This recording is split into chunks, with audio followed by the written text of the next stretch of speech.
Chapter 471. A genius in a second to remember if you want to go?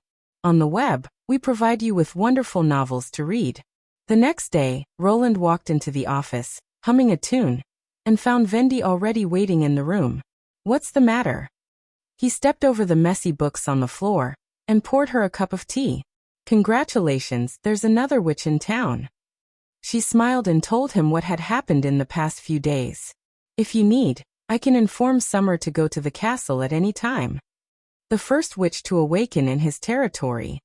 This was also the first reward after the public recruitment. Roland could not help but feel happier, but when he heard the second half of the sentence he asked curiously, "Is she not in the castle now?" "No, because Nightingale is not here, so there is no way to verify her identity." Vendi repeated Scroll's insistence. "We sent her home, and paid her a month's salary in advance.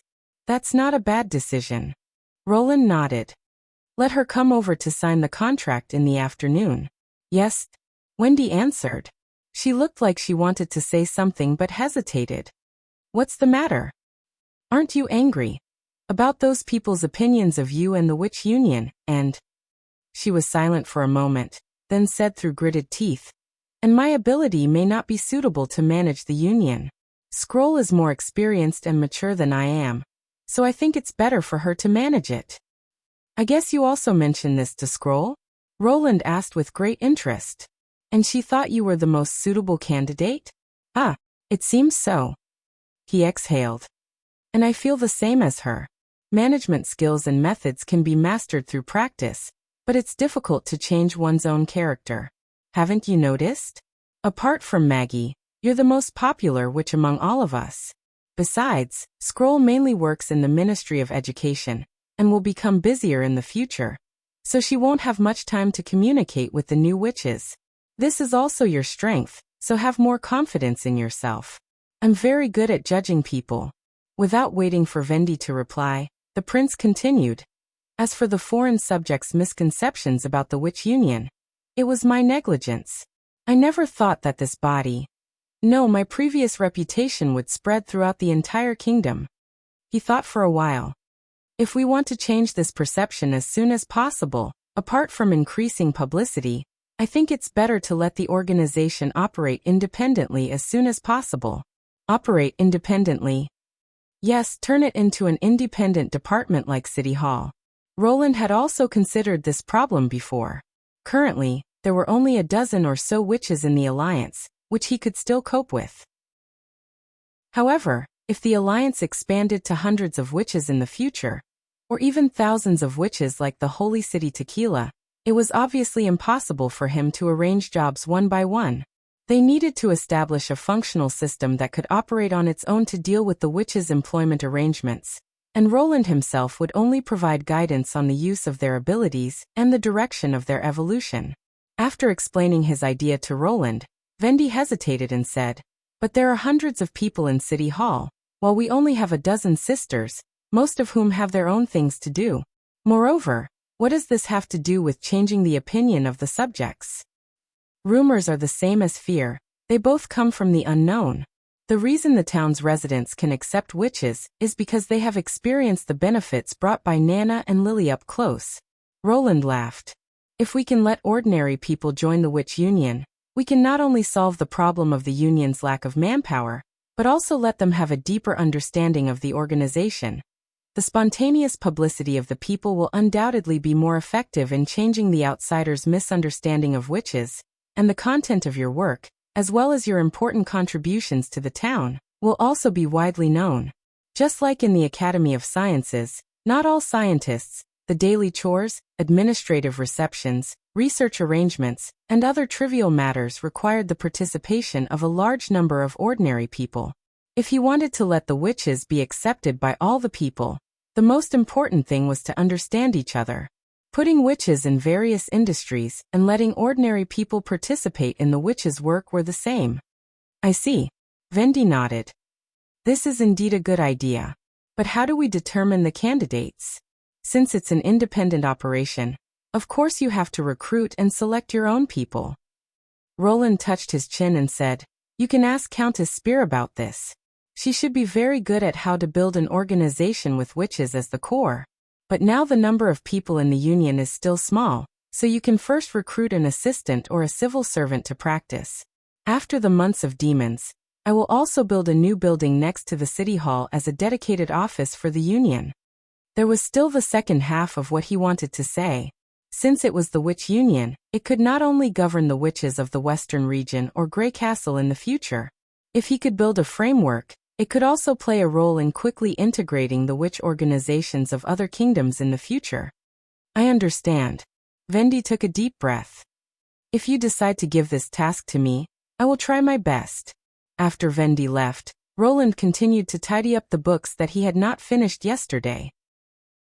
Looking at the scattered pages on the ground, he could not help but think of the hot and suffocating long kiss yesterday. Whether it was the fragrance of Anna's hair, her watery eyes, or her soft body, they all made him feel a strong impulse. Although she had burned all her clothes in the yard without any scruples when they first met, he had not been so excited as he was now. Perhaps she was still a weak and helpless little girl at that time, but now she had grown into a slim and beautiful girl. Too many changes had happened to her in just a year. Maybe he should be more proactive and respond to her feelings. As Roland was thinking, his hand touched another finger. When he came back to his senses, he found that Nightingale had handed the book to him. "Let me help you." Roland suddenly stopped. Yesterday, it had only been a few seconds since Anna entered the office and hugged him. He did not notice whether Nightingale had followed her into the room after the dinner party. "Don't worry, I went out immediately last night. I didn't stay and make things difficult for her." Nightingale rolled her eyes. "I knew that she would come to you after not seeing you for a long time. She never suppresses her feelings." "Is that it?" With Nightingale's help, the books were quickly sorted and put into the cabinets, filling up the empty bookcase. Done. Roland stuffed the last book into the gap that had been opened with great difficulty. "Thank you. You too. How much longer do you want to delay? Don't let her wait forever." Roland was stunned. He turned his head, but found that Nightingale had disappeared, and her words still echoed in his ears. Although her voice was very low, he was sure that he had not heard wrongly. Chapter 472. A genius will remember love in 1 second divided by small? Say net, providing you with wonderful novels to read. On the way to the backyard of the North Slope Mountain, Roland's ears were still echoing with this sentence. Love go small, say he felt a gap in his heart opening little by little. That's right, he thought. I'm no longer the cartographer who dealt with mechanical drawings all day long. This is also not the world I was familiar with in the past. He is now gradually becoming a lord who commands a region, and may even become the ruler of a kingdom in the future. When the situation changes, it is no longer appropriate to use the previous concepts to bind himself. Just follow the thoughts in the depths of your heart, he told himself. If you force each other because of some imaginary rules, it will only hurt both sides. There is no benefit. Thinking of this, Roland's mood suddenly opened up a lot. He took a deep breath of the cold air, and slowly pushed open the door to the backyard. The open iron door was like a crack in the bottom of his heart, opening up a new world in an instant. "Ah, it's your highness." Hummingbird and Lucia ran forward and saluted. "You're here?" Anna showed a sweet smile. Seeing the faint red mark on her white neck, Roland couldn't help but think of her fiery passion last night. But since he had already made up his mind, he didn't care about the last bit of time he had to wait. "How is it, did you make the model?" "Of course." Anna made a follow-me gesture. The two walked out of the back door of the courtyard, and saw an iron ship floating in the middle of a pool surrounded by snow. The iron ship was about 1 meter long and 20 centimeters wide.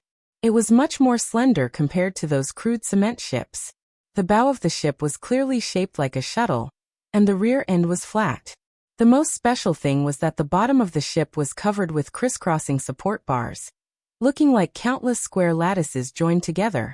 "This is what I want," Roland sighed.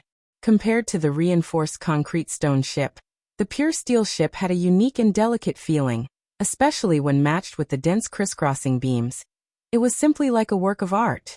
He knew that every module of this ship model was completely scaled down and cut by Blackfire. Not a single joint was omitted. If it was in the future, it would be a fine product worth tens of thousands. Is it the new ship you want to build? Yes. He nodded. It's also the town's first official warship. Originally, Roland had intended to use the concrete boat as the hull of the shallow-water heavy gunboat. However, he found that the speed of the concrete boat was the most significant shortcoming due to the insufficient power of the steam engine. With only fuel and crew on board, the average speed of the entire fleet on this expedition to Longsong Stronghold was only 8 to 9 kilometers per hour.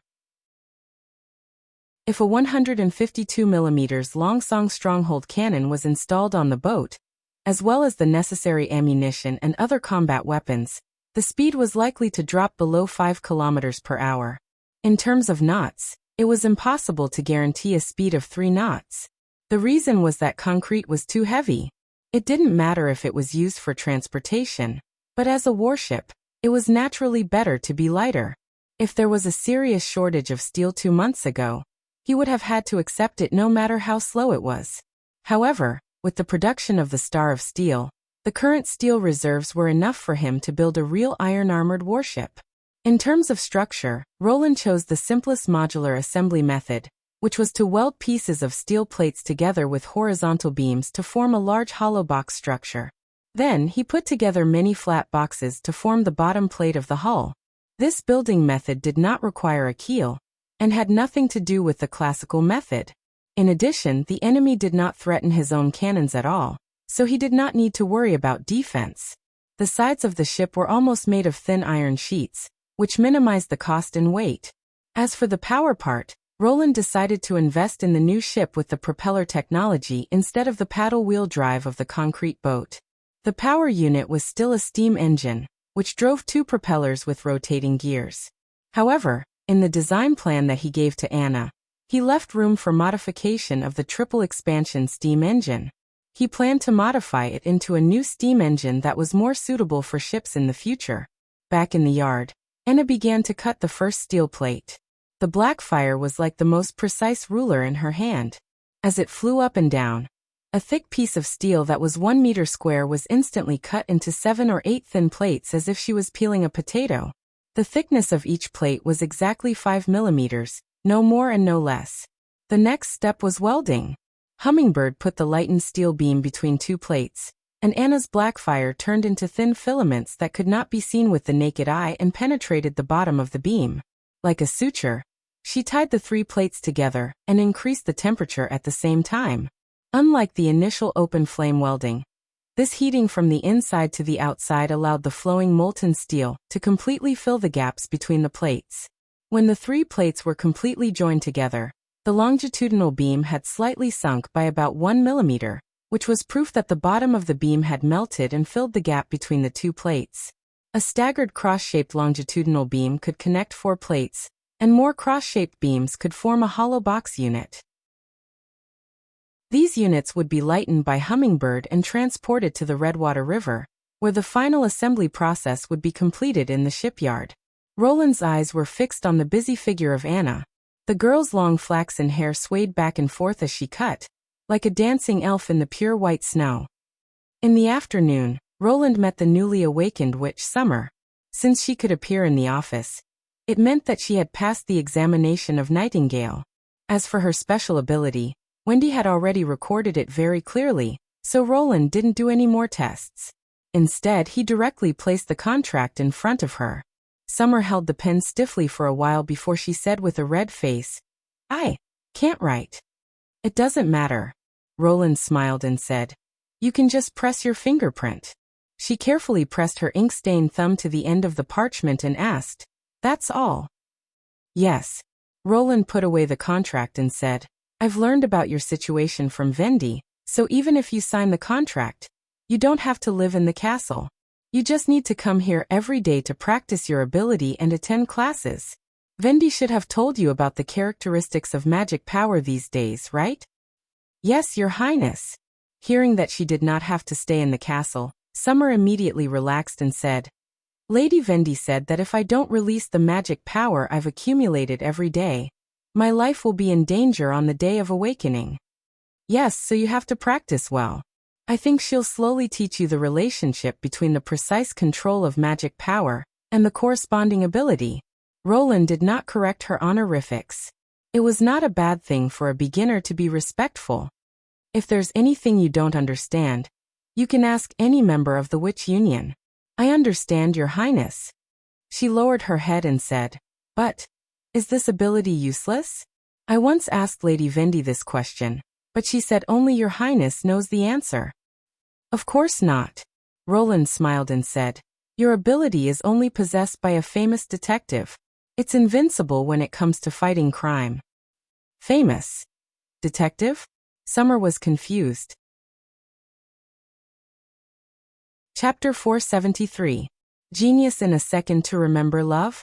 The internet provides you with wonderful novels to read. In the evening, Philin and Eltek were sitting in the study, reading a new educational textbook. Suddenly, there was a knock on the door. Dear, I'm baking bread. Go and open the door, Irene shouted. Maybe it's Miss May. Got it. He closed the book, went to the door of the living room, and opened the latch. The person standing outside was completely unexpected. Father, why are you here? Philin was surprised. I came with His Highness. The old sir patted the snow on his shoulder. I arrived in Border Town yesterday. Although I told them that my son lives here, they still arranged a residence for me in the community near the castle. Come in, it's cold outside. Philin quickly stepped aside. Well, Sir could not help but be surprised as soon as he stepped into the house. You also have heating here? You know about heating? I didn't know until today. Last time, I thought it was too warm in the castle. I thought His Highness was talking about a new type of fireplace. This time, when I visited the city hall, I found that the house was as warm without an open fire. Only then did I realize that this thing actually relies on steam to generate heat. He took off his coat and hung it on the stand next to the door. Wait. I remember you didn't know what it was when you went to the castle last time. I learned about it through the notice in the city hall. Philin poured a cup of tea for his father. Before they do something, they always tell the townspeople sometime in advance. Now the notice area in the square is even more popular than the convenience market. That is to say, in just 2 months, His Highness installed this thing in the homes of ordinary residents. Sir smacked his lips. In this way, I'm afraid it will cost thousands of golden dragon. Our community is one of the first to be installed. The west and north sides are still in the process of digging trenches. And it is said that the water supply and heating are only part of the 3 supplies project. When the project is completed, we can live at night like during the day. Live at night like the day? Sir raised his eyebrows. Do you mean light more candles or oil lamps? Neither. The people from City Hall said that they would send lightning to everyone's home. Thunder, lightning? The old man said in a daze. I also think it's incredible, but that's what His Highness said in the propaganda. Philin nodded. With electricity, the town can be as bright at night as during the day. The strange thing was that although the news sounded ridiculous, he felt that if it was Prince Roland's words, it might not be impossible. After all, he was always creating new miracles. Sir Eltek, hello. Irene ran out of the kitchen. In a panic, she was still holding a half-baked bread skewer. When she bowed, she almost dropped the bread on the floor. Sir chuckled. Hello, Miss Irene. Actually, you don't have to rush. I'm not hungry yet. Philin saw his wife's cheeks instantly turn red. Ahem, he cleared his throat. Today, 2 more dishes will do. Take your time, there's still a lot of time in the evening. After dinner, Irene finally recovered from her initial nervousness. The 3 chatted for a while, and then she began to clean up the tableware and table. His father took him to the study. Philin realized that he had something important to tell him. Sure enough, after Sir sat down at the desk, he calmly asked, Do you know what happened in Longsong's stronghold these days? I know a little.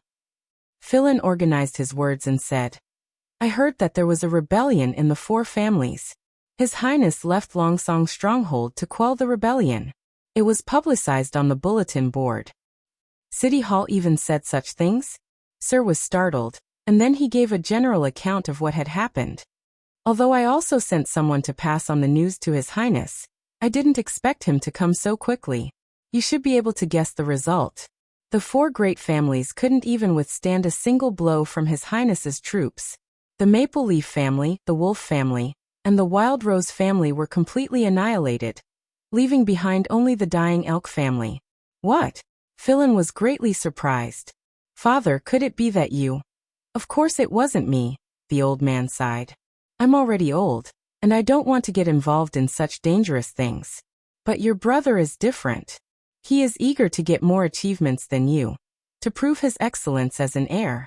Unfortunately, he is standing in the wrong position. You mean Miso participated in the rebellion? Philin's face sank. Sir nodded. After the rebellion was defeated, he was captured alive by His Highness's soldiers. On the day of the trial, I went to the square to see him for the last time.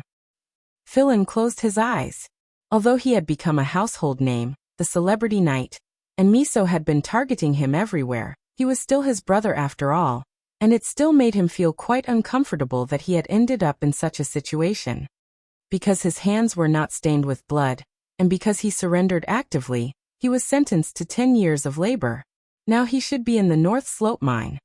The latter half of his father's words made him instantly come back to his senses. 10 years of labor? I thought His Highness had executed. Sir shook his head. When I said for the last time, I meant the last time I saw him as the head of the family. From that moment on, he was no longer a member of the Eltec family. You severed all ties with him. That's right. Sir took a deep breath. I warned him a long time ago, but he never took it to heart.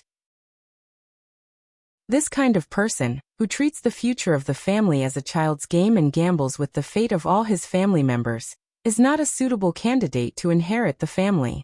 Although he spoke resolutely, there was obvious sadness in his eyes, and the wrinkles on his forehead deepened. Now you're my only child. Father. Philin felt a little sore in his eyes, and he involuntarily held the old man's hand. I've never begged for anything, but this time, I hope you can inherit the Eltec family. I have a hunch that it will prosper in your hands, Sir said slowly. This time, I agreed to come with His Highness to occupy a good position in the future reform. But the position can't be inherited, Father. The title will also become an honorary title. I know, but you've neglected the role of connections and experience. His Highness said that the position should be taken by outstanding people, with the experience of predecessors and the connections that have been developed. Your chances of obtaining the same position are far higher than ordinary people. He patted the back of his son's hand. Even if you still want to be a teacher, I won't force you, as long as you can pass on the family name. After a long silence, Philin finally nodded and said, I understand, Father. I promise you. In this way, I can also rest assured. Sir Eltec smiled. By the way, if you can choose, which part of the work do you want to participate in? This? How about the Second Army? I heard from the Commander-in-Chief, Iron Axe, that in addition to soldiers fighting on the battlefield, the army seems to need to set up a planning department, and this plan will first be tested in the Second Army. Sir looked at Philin with great interest. In fact, I know that this current work is not what you like the most. If you really like to deal with books, you wouldn't have chosen to become a knight. His father's eyes shone, as if he could see through his inner thoughts. You're still the same morning light, my child. To be continued.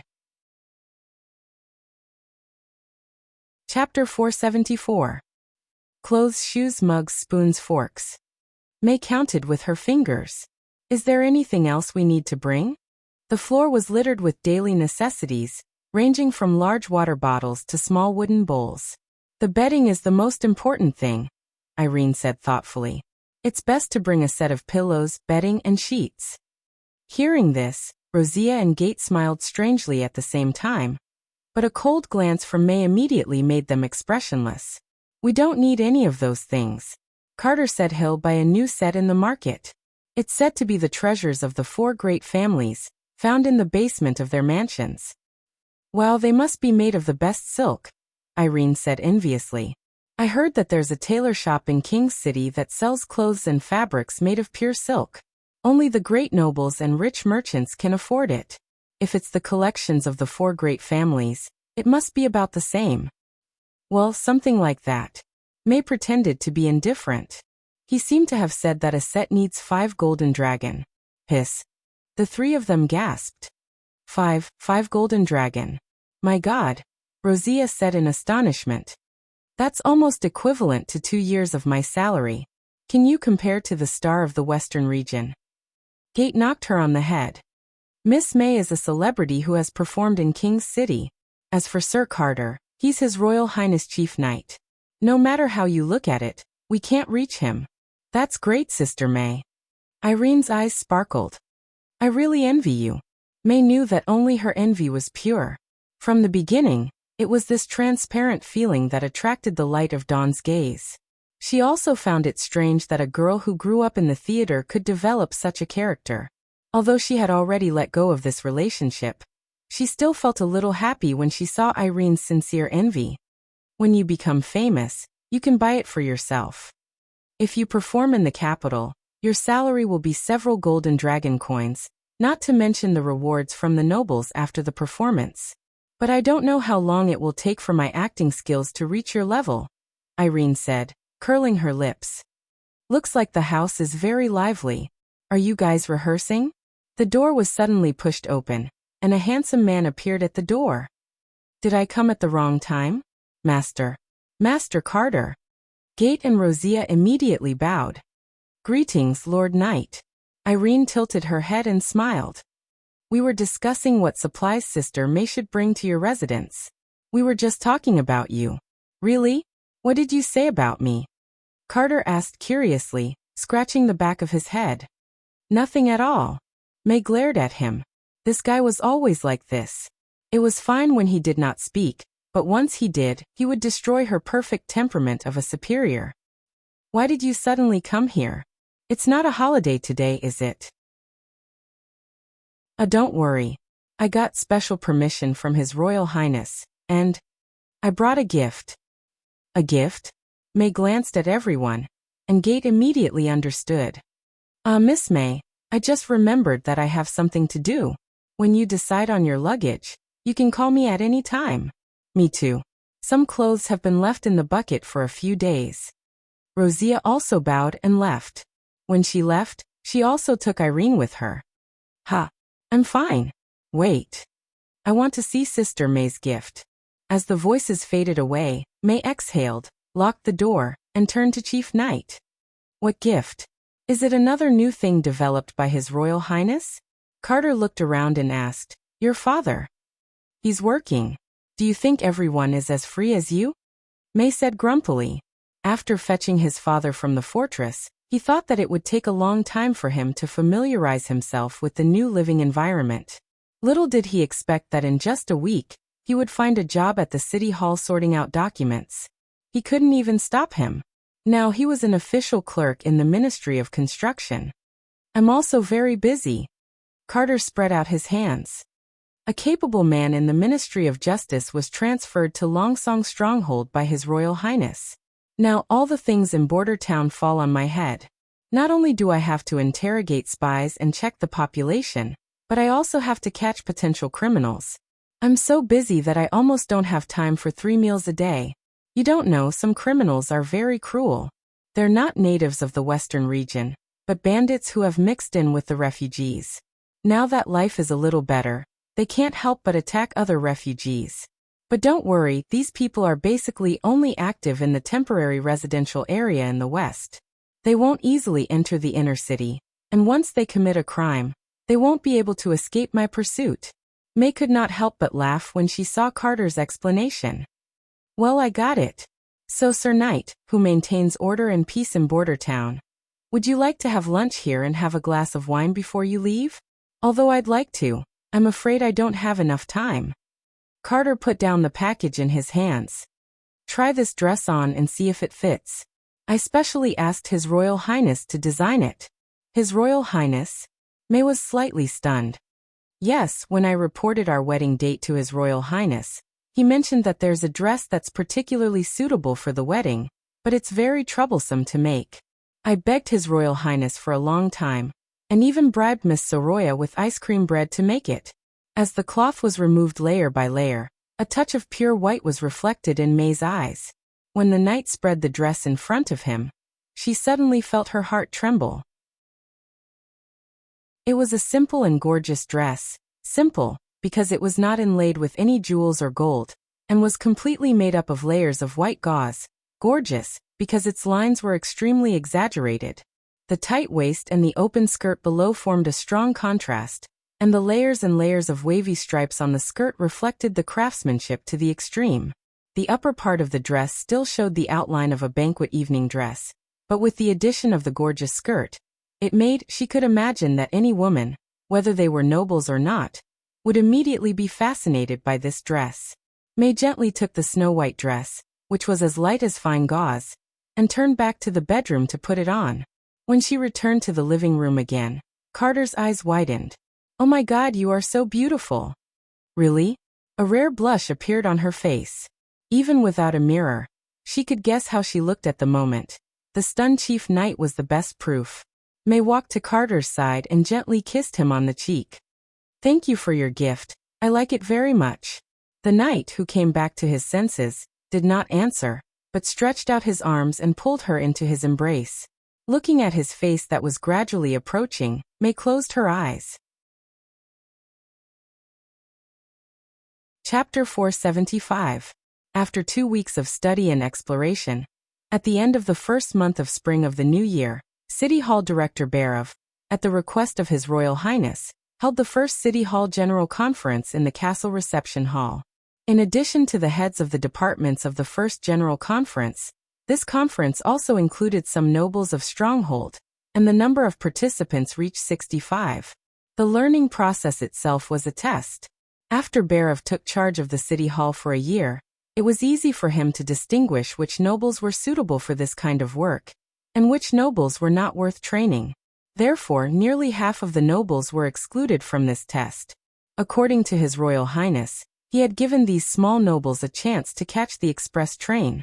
Since they missed it, there was nothing they could do about it. Those who could not keep up with the times would only be eliminated. Barov felt the same way. Whether His Royal Highness was a demon or a god, his territory had shown a completely different atmosphere from the rest of the kingdom. If this was the new era, he was happy to go with His Royal Highness. The main content of today's meeting was to make a final vote on the unified laws after the city was built, and at the same time, let the nobles of Stronghold know the contents of the laws in advance. Barov had been preparing for this for a long time, and now it was finally time to unveil the curtain. In front of everyone was a thin hardcover book with a string of golden characters printed on the cover. The basic law of the kingdom. This was also the core law drafted by His Royal Highness himself and embellished.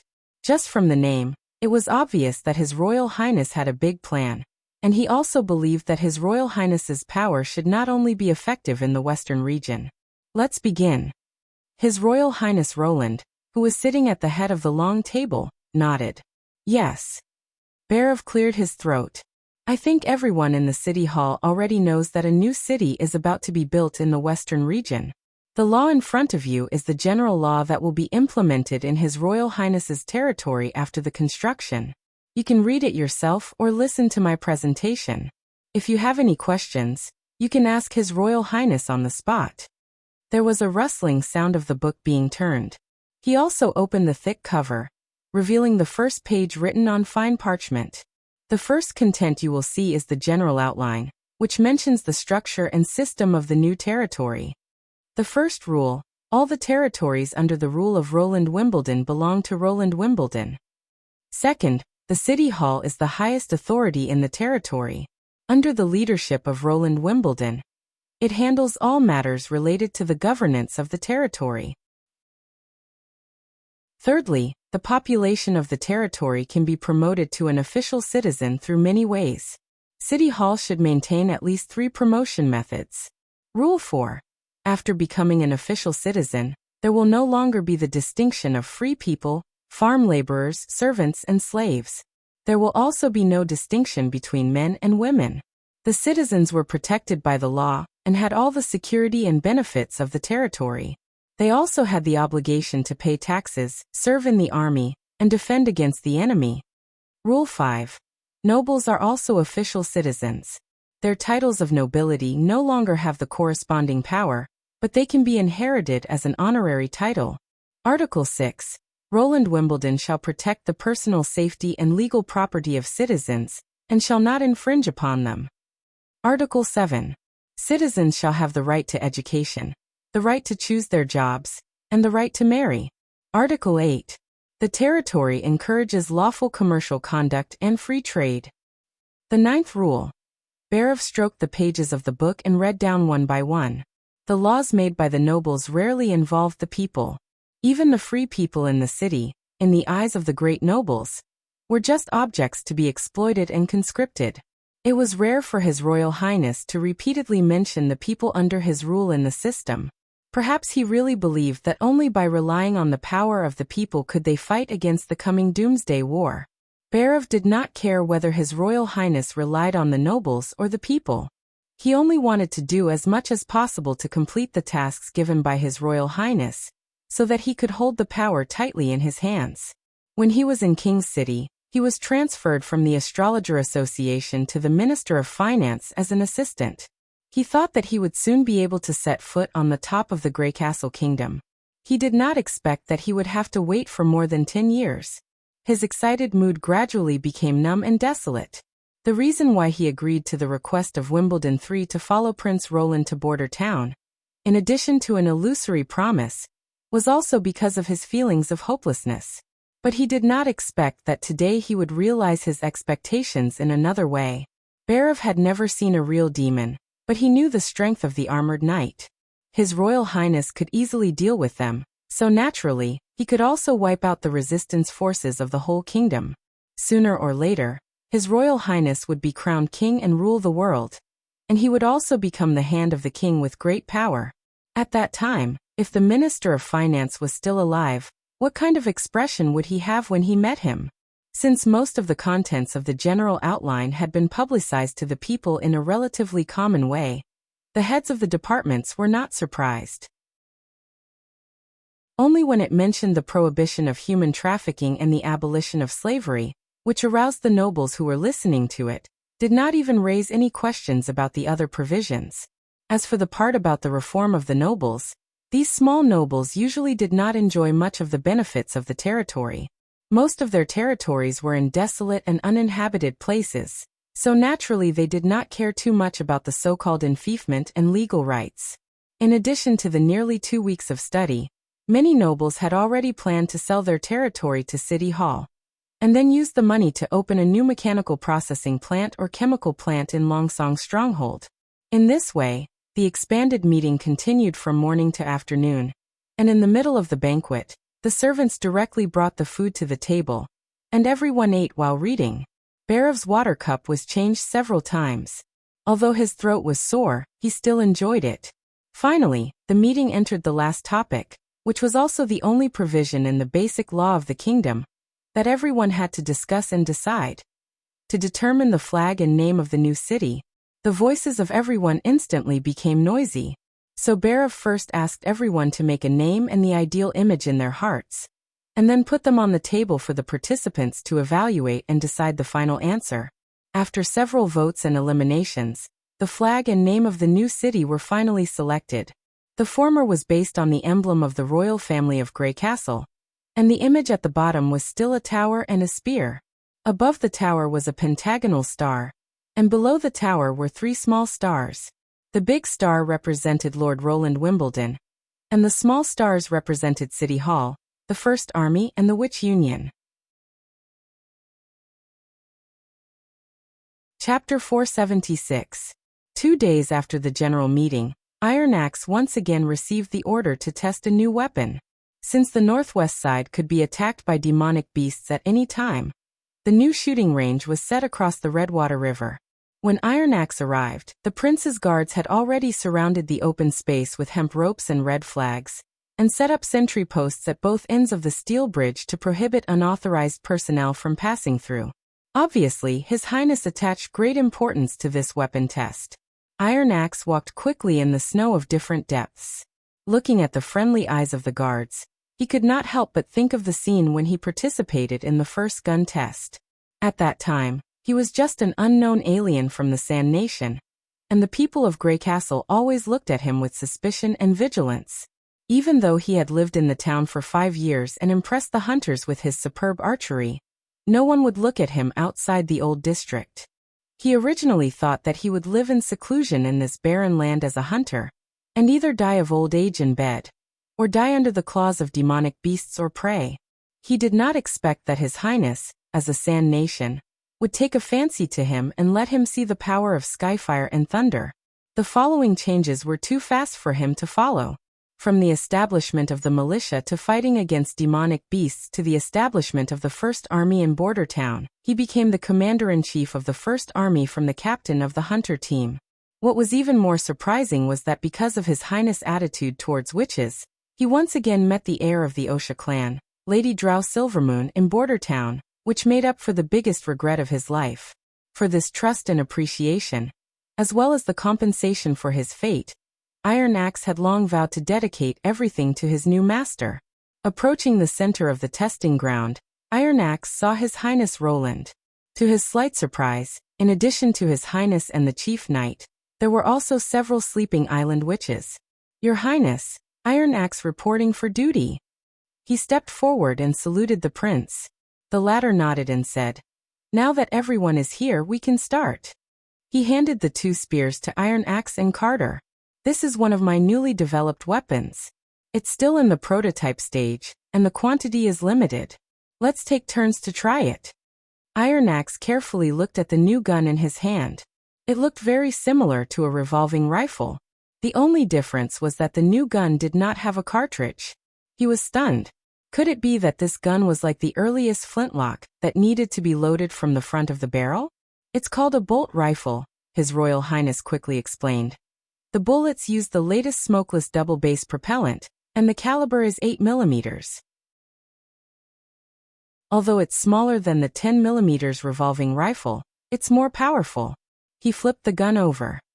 The ammunition is inserted from the front of the trigger, and each clip can insert 5 bullets. However, it can't be fired continuously like a revolving rifle. It needs to be manually unloaded and loaded. According to His Royal Highness' demonstration, Iron Axe quickly understood how to operate the new rifle, and raised it to test firing a clip of bullets. The new gun was quite powerful. Every time he pulled the trigger, he could feel the impact of the butt on his shoulder, and the sound was much louder than that of a revolving rifle. After firing 5 shots, he noticed that there was almost no smoke in front of the muzzle. If it was an old rifle, the smoke from 5 bullets would be enough to completely obscure his sight. This was probably the credit of His Highness's so-called smokeless ammunition. However, there was nothing special about the gun itself. Compared to the huge gap between the revolver and the flintlock, not to mention that the new rifle was no progress, Iron Axe even felt that it was inferior to the revolver. The most obvious difference was that the firing speed had become slower. Compared with the former, which could be fired continuously after aiming, the new gun was extremely inconvenient to shoot standing up. After manually loading the bullets, he had to raise the gun and aim again. Although the process was much faster than that of the flintlock, he needed to suppress the enemy in a short time. For example, when he was cleaning up the rebellious nobles in Longsong's stronghold, the new rifle was far less useful than the revolving rifle. After Iron Axe told Carter about his experience in the test, Carter expressed the same opinion. The prince nodded. Indeed, it's not as convenient as the revolving rifle, but its advantages are also very obvious. "Andrea, you demonstrate." He handed a rifle to the witch. "Remember to shoot with your ability." "Uh-huh." The blonde witch took the gun and skillfully pulled the bolt and loaded it. It was obvious that this was not the first time she had touched this weapon. "Watch carefully." With 3 deafening gunshots, Iron Axe was surprised to find that the 3 farthest wooden targets had fallen one after another. The bullets not only hit the fingernail-sized targets, but also hit the pole below the targets. After all, they were at least 400 meters away from the target. "Your Highness, this is..." Carter said in disbelief. Andrea's derivative ability allows her to accurately hit the target, whether the weapon in her hand is a bow or a gun, the prince said with a smile. But it doesn't directly affect the bolts or bullets. Instead, it depends on the accurate control of the weapon's performance. In other words, if you throw a stone yourself, you can probably hit a target about 10 meters away. If you throw a bird, it's very likely that you won't hit anything. You mean ordinary people can also reach this level after training? Yes, this is the biggest advantage of the bolt rifle. It won't leak due to the gap between the cartridge and the barrel, which greatly improves the range and accuracy. Roland nodded. When equipped with a scope, even an ordinary soldier can accurately kill an enemy about 400 to 500 meters away. However, the accurate shooting range of a revolver is less than 100 meters. Iron Axe suddenly understood the horror of this weapon. Most people would not be on guard against a sneak attack at this distance. As long as they hid in residential houses or high ground, they could easily kill important targets. If it was Lady Nightingale holding it, almost no one would be able to defend against a bullet shot from a corner. Your Highness, you promised to give me one when you mass-produce it, Andrea said, covering her mouth. Of course. Roland put away the two rifles, walked to the other side, and uncovered a bulging piece of cloth. In fact, the bolt rifle is just an appetizer before the test. This thing is the focus of today's test. Chapter 477. This is a heavy machine gun, and it uses the same bullets as a bolt rifle. As long as you pull the bullets out of the cloth belt, you can fire them with the new rifle. The prince patted the thick firearm. As for its mechanism, it's much more complicated than a rifle. You won't understand it even if I explain it to you, so I won't explain it here. I call it the Mark I type heavy machine gun, and I'll demonstrate it myself. When he sat behind the firearm and pressed the trigger, Iron Axe could hardly believe his eyes. The muzzle of the gun suddenly emitted a continuous stream of sparks, and the air it spewed out shook up the fluffy snow. The bullets seemed to be pulled by something, rushing towards the body of the gun one after another. On the other side, the hot bullet casings quickly ejected one after another, and in the blink of an eye, dozens of them fell to the ground. Obviously, there was only one firearm shooting in front of him, but the momentum was even more amazing than a small team of flintlocks. The gunshots were so continuous that there was no gap between them at all. The prince did not aim at the distant target, but at the snow not far in front of him. The densely packed bullets brought up snow pillars, and the whole ground seemed to be boiling. Before a snow pillar fell to the ground, another snow pillar had already flown up, as if the bullets had interweaved into a death net in that area, and anyone who tried to pass through would be smashed to pieces. This is too amazing, the chief knight murmured. Not only Carter, but Iron Axe also glanced at the other witches out of the corner of his eye. Except for Lady Nightingale, who had been guarding Roland, her expression did not change much. The rest of the witches were all stunned. The black-haired woman, Ashes, who carried a giant sword, had a more complicated expression, including shock, confusion, and loss. Iron Axe could not help but empathize with her. The reason he could become the chief guard of the Wuxia clan was because of the archery and swordsmanship he had practiced since he was a child. And those warriors with outstanding talent, who had been undefeated for a long time in the clan fights, were the targets that the chiefs fought to win over. But no matter how sharp one's reflexes were and how agile one's movements were, it was impossible to avoid an invisible bullet. Even the disadvantage of needing to reload a gun was no longer an issue in front of the Mark I. It was conceivable that if the First Army could be equipped with 10 to 20 heavy machine guns, the killing techniques that the enemy had painstakingly practiced for more than 10 years would become a joke. This must not be a good feeling. Fortunately, he had found a new way. Leaf quickly passed through the branches, driving the demonic beasts that broke into the misty forest toward the direction of the city wall. Now the area under her control was almost the size of the town, and these plants were equivalent to her eyes and limbs. Not only could they grow according to her will, but they could also build a line of defense against outsiders. But His Highness repeatedly stressed that she did not need to deal with the enemies. If they encountered a powerful demonic beast or a demon, they could just inform the town garrison, especially the latter. If they were discovered and the demons destroyed the entire forest, the loss would be even greater. In the future, they would have to rely on her to provide early warning, and the forest supplies that could be adjusted according to the needs were also a great asset. For this reason, Leaf opened up an open space near the town, intending to start planting a new batch of golden ones, wheat after the end of the months of demons. This time, with the heart of the forest providing her with magic power, the wheat used for seeds could grow almost continuously, and it would not be a problem to supply it to all the farmers in the western region. At this moment, she sensed a group of wolf hybrids entering the edge of the forest. Leaf immediately looked at this group of intruders, only to see 8 strong demonic beasts fleeing into the depths of the forest.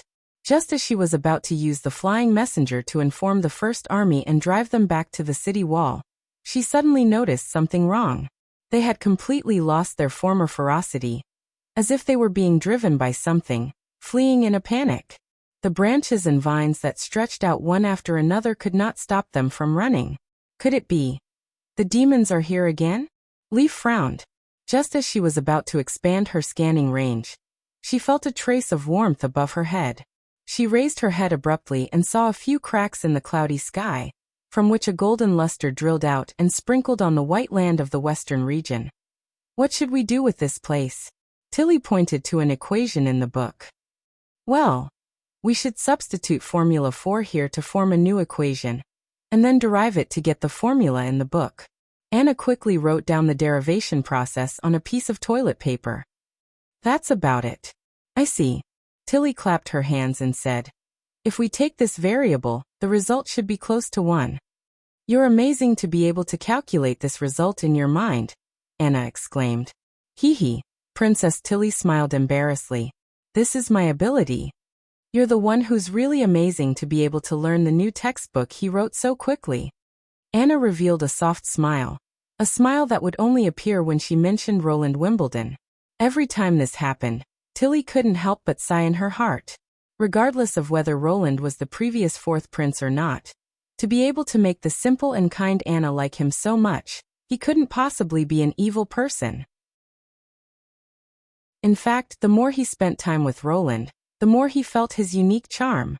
Roland was so different that he was like a visitor from outer space. He was incompatible with all the nobles in this world, but inexplicably reassuring. Looking at the gray sky outside the window, Tilly sometimes could not help but think that it would be great if the months of demons could last forever. When she learned all of his knowledge, even if Roland did not say anything, she would be able to really understand him, right? She shook her head and gathered her thoughts. Just as she was about to ask the next question, the page that her finger was pointing at suddenly became bright. The two of them looked out of the window at the same time and saw that the sky, which was previously covered with scattered snowflakes, was now emitting rays of light, and the long-lost sunshine was gilding the clouds. And the busy people in the town also noticed this change, and soon more and more people poured into the streets, and people began to cheer. Tilly stared at the sky in a daze, with mixed feelings. The gunshots stopped, and at the feet of His Highness, there was a pile of shell casings, and the gun barrel was emitting bursts of white smoke, and the front of the gun was even a touch of dark red. The scene was silent, and no one expressed their opinion, nor did they need to. From everyone's expression, one could see the shock brought by this new weapon. Iron Axe could no longer hold back his excitement, and knelt down in the manner of the Sand Nation. This world is yours, Your Highness. This was the new path he had found, to follow behind His Highness Roland, lead the first army equipped with new firearms, and expand the territory for him. One of his hands reached out to Iron Axe. After helping him up, His Highness was not as complacent as Iron Axe had imagined. Instead, he looked in the direction of the impassable mountain range and said in a low voice, "But our real enemy is the devil. Even so, I will fight for you to the end." Before Iron Axe could finish his words, a dazzling light suddenly cut through the sky and fell to the ground.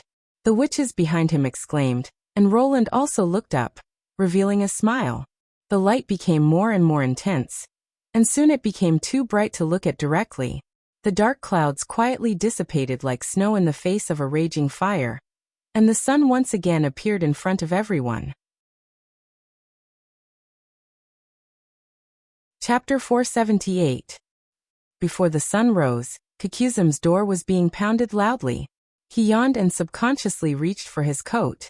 Halfway through, he remembered that the first thing he did when he got up was not to put on his coat. The thick brick walls kept the chill out, and the incredible heater kept the room warm. No matter how heavy the snow outside was, the room would not leak or leak water from the ceiling like before. Such a high-quality house was something that only the nobles in Valencia could enjoy. Of course, it was a little small. He opened the door and saw his assistant, Barracuda, standing outside.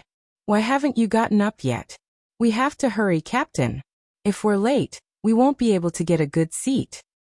"Do we have to be so early?" Kikuzum looked at the sky.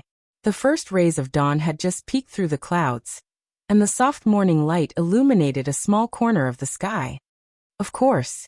I heard from the neighbor next door that there will be a play by the Star Flower Troupe during the Victory Day celebration.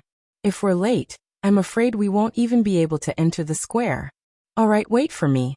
The old man shrugged and went back to his bedroom to change his clothes. Looking at the empty bed, he sighed softly. Victory Day. I wonder if Longsong's stronghold has such a celebration. Otherwise, Vader would have missed it. The two walked out of the door and toward the square. Ropes were tied to the tree trunks on both sides of the street, and the ropes were hung with colorful flags. Coupled with the morning light, the whole atmosphere of the town changed. From time to time, people would enter the main road from a side road and walk side by side with them. It seemed that they were also going to the square. Kikuzum had heard about the victory celebration from Barracuda. In order to celebrate the safe passage of the months of demons, His Highness named the first day after the end of the months of demons as Victory Day. On this day, not only would the town have a holiday, but there would also be a grand bonfire banquet in the central square. When his assistant heard the news, he excitedly came to invite him to watch the banquet. After thinking about it, the old man thought that since he had nothing to do, so he agreed. They walked to the square area. The central area had already been divided into an open space with wooden fences around the stage. Policemen in black uniforms were maintaining order. Many people had arrived earlier than them, and surrounded the open space with 3 or 4 layers. The two of them quickly found a place near the stage, and chatted while waiting for the celebration to begin. When the sun rose above their heads, the square was already crowded with people, and the prince appeared in the center of the stage. As soon as he appeared, Kikuzum heard overwhelming cheers. The people around him raised their hands excitedly and shouted, "Long live His Highness!" Prince Roland smiled and waited for the cheers of the people to die down. He raised his fist and said loudly, "Once again, we have defeated evil." This time, the sky above the square exploded, and the deafening response caused the old man's heart to tremble. It had been a long time since he had seen a lord who was so well received by the people. "My people, no matter where you come from, be it the western region, the northern region, the eastern region or the southernmost corner, as long as you contribute to this place, this glory belongs to you. It belongs to everyone who has shed their sweat and blood for Border Town." The prince's calm and emotional voice seemed to have magic power. He was not shouting, but his words were clearly heard by Kikuzum. "And today's Victory Day is a day designed for all of you. Evil has not been completely eliminated, and it will come back sooner or later. But no matter how many times the enemy comes, as long as we unite and work together, victory will eventually belong to us." The old man had never heard a royal family member call himself "we" along with the commoners, but His Highness did not seem to care at all. He looked at the people so naturally, without the usual arrogance and disdain common to nobles. It seemed that in the prince's eyes, all the people were one with him. Incredible but surprisingly harmonious.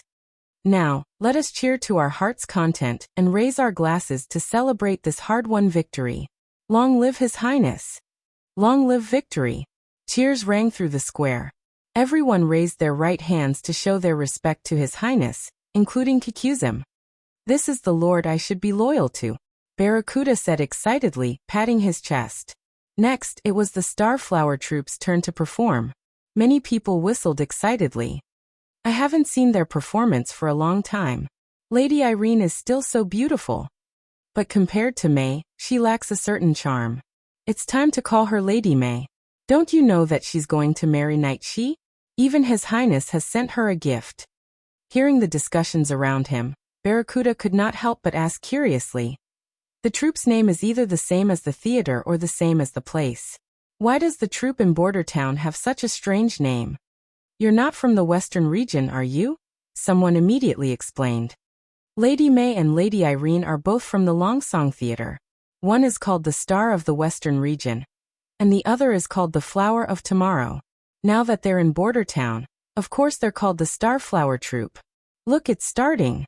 This was not Kikuzum's first time watching a play, but the content of the story was particularly novel. It was not about the love between nobles, but an interpretation of the history of the Western region. The actors on the stage played several ordinary people living in Border Town. They were helpless and hesitant in the face of the months of demons, and were herded like lambs. Then they made up their minds to stay in Border Town and fight the brutal demonic beasts to the end. The whole story was full of twists and turns, but it was exciting. When the characters died of hunger and cold, or died protecting their loved ones on the line of defense, the audience felt the same way.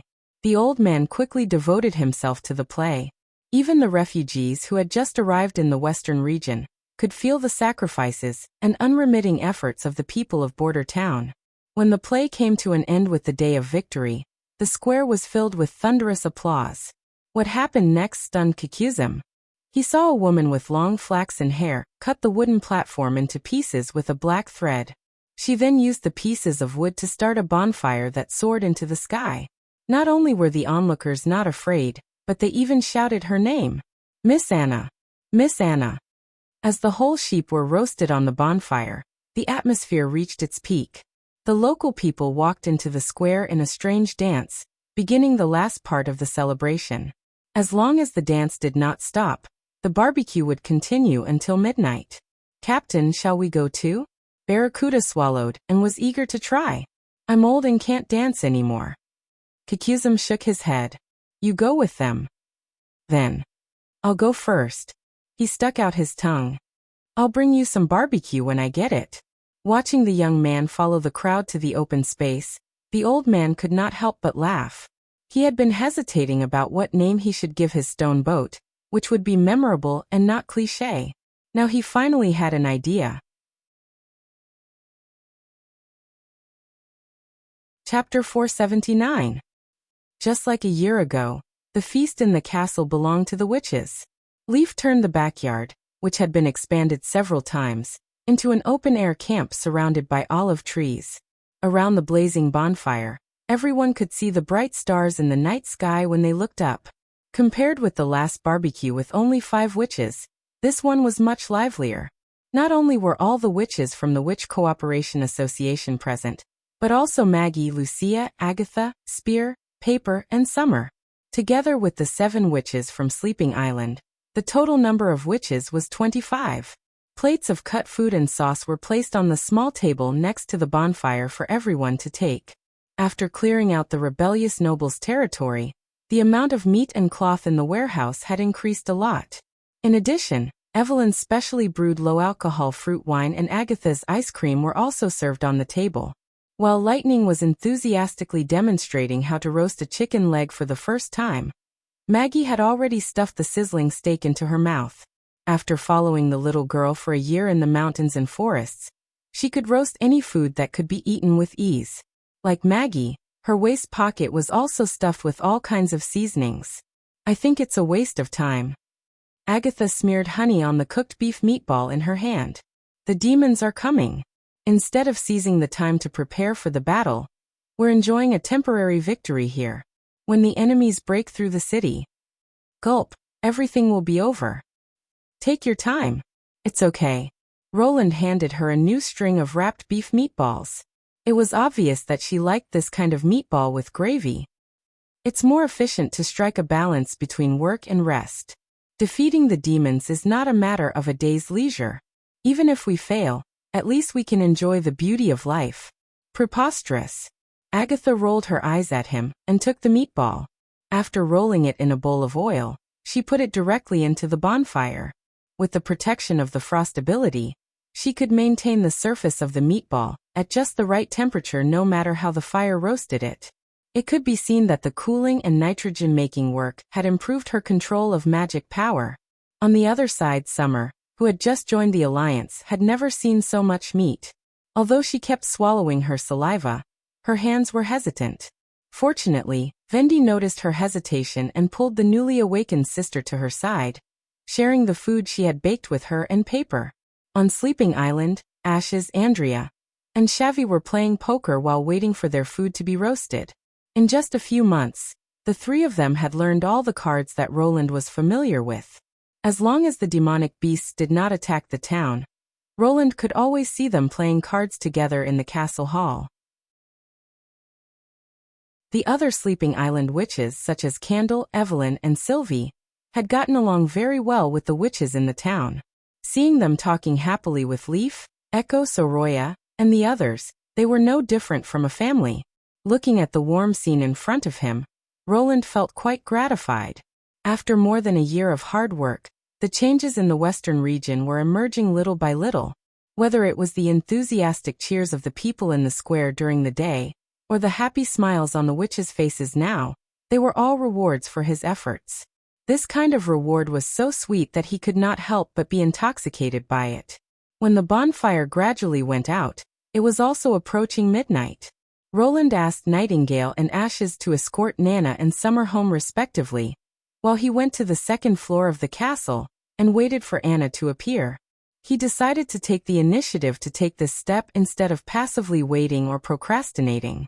The silver-white moonlight shone into the castle from the window between the corridors. With this light he saw Anna's blue eyes. This scene seemed familiar, but their positions were reversed. Her pupils, half hidden in the darkness, reflected a faint luster, like the stars in the night sky. However, without the stars, the night sky at this time belonged to her alone.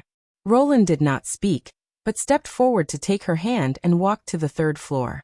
Although it was not the first time he had intimate contact with her, his heart was beating unexpectedly fast, and through the palm of his hand he could also feel Anna's nervousness. Even so, she did not have the slightest hesitation and followed closely behind him. After returning to his bedroom and closing the door, Roland took a deep breath and turned his head. When he was hesitating about what to say, Anna had already kissed him. The soft tip of her tongue gently pried open his teeth, and the sweet breath spread between his lips and teeth, intoxicating him. Suddenly, the idea of sealing his mouth with a kiss came into his mind. When he did not know what to say, he would kiss. When he did not know how to express his feelings, he would kiss. A kiss was a silent language, a kiss was a burning emotion. When the two of them separated again, Anna's cheeks were already flushed. "I have a gift for you." Roland took out 2 red magic stones from his arms. They had been polished and inlaid with a golden edge, with a thin red string hanging from the top. "This is a sigil?" "Yes, one is a pathfinding stone, and the other is a positioning stone. After combining them with magic, it will become a tracking sigil." Roland put the pathfinding stone around Anna's neck. "This way, no matter where I am, you can find me through it." Anna seemed to realize something and stared at him blankly. He gently held her cheek and asked word by word, "Will you marry me, Anna?" The blue lake instantly began to rain heavily, and it could no longer remain calm. After a long time, Anna nodded and responded, "Yes." Everything that followed was so natural. The feelings that had been brewing for a long time completely broke through the last obstacle, and intertwined with each other. Roland picked her up by the waist and put her on the bed. He kissed her forehead from her forehead to her neck, and then all the way down, his fingers clumsily unbuttoning the buttons of her clothes. Anna did not close her eyes, but watched his every move, as if she wanted to deeply imprint his every appearance in her mind.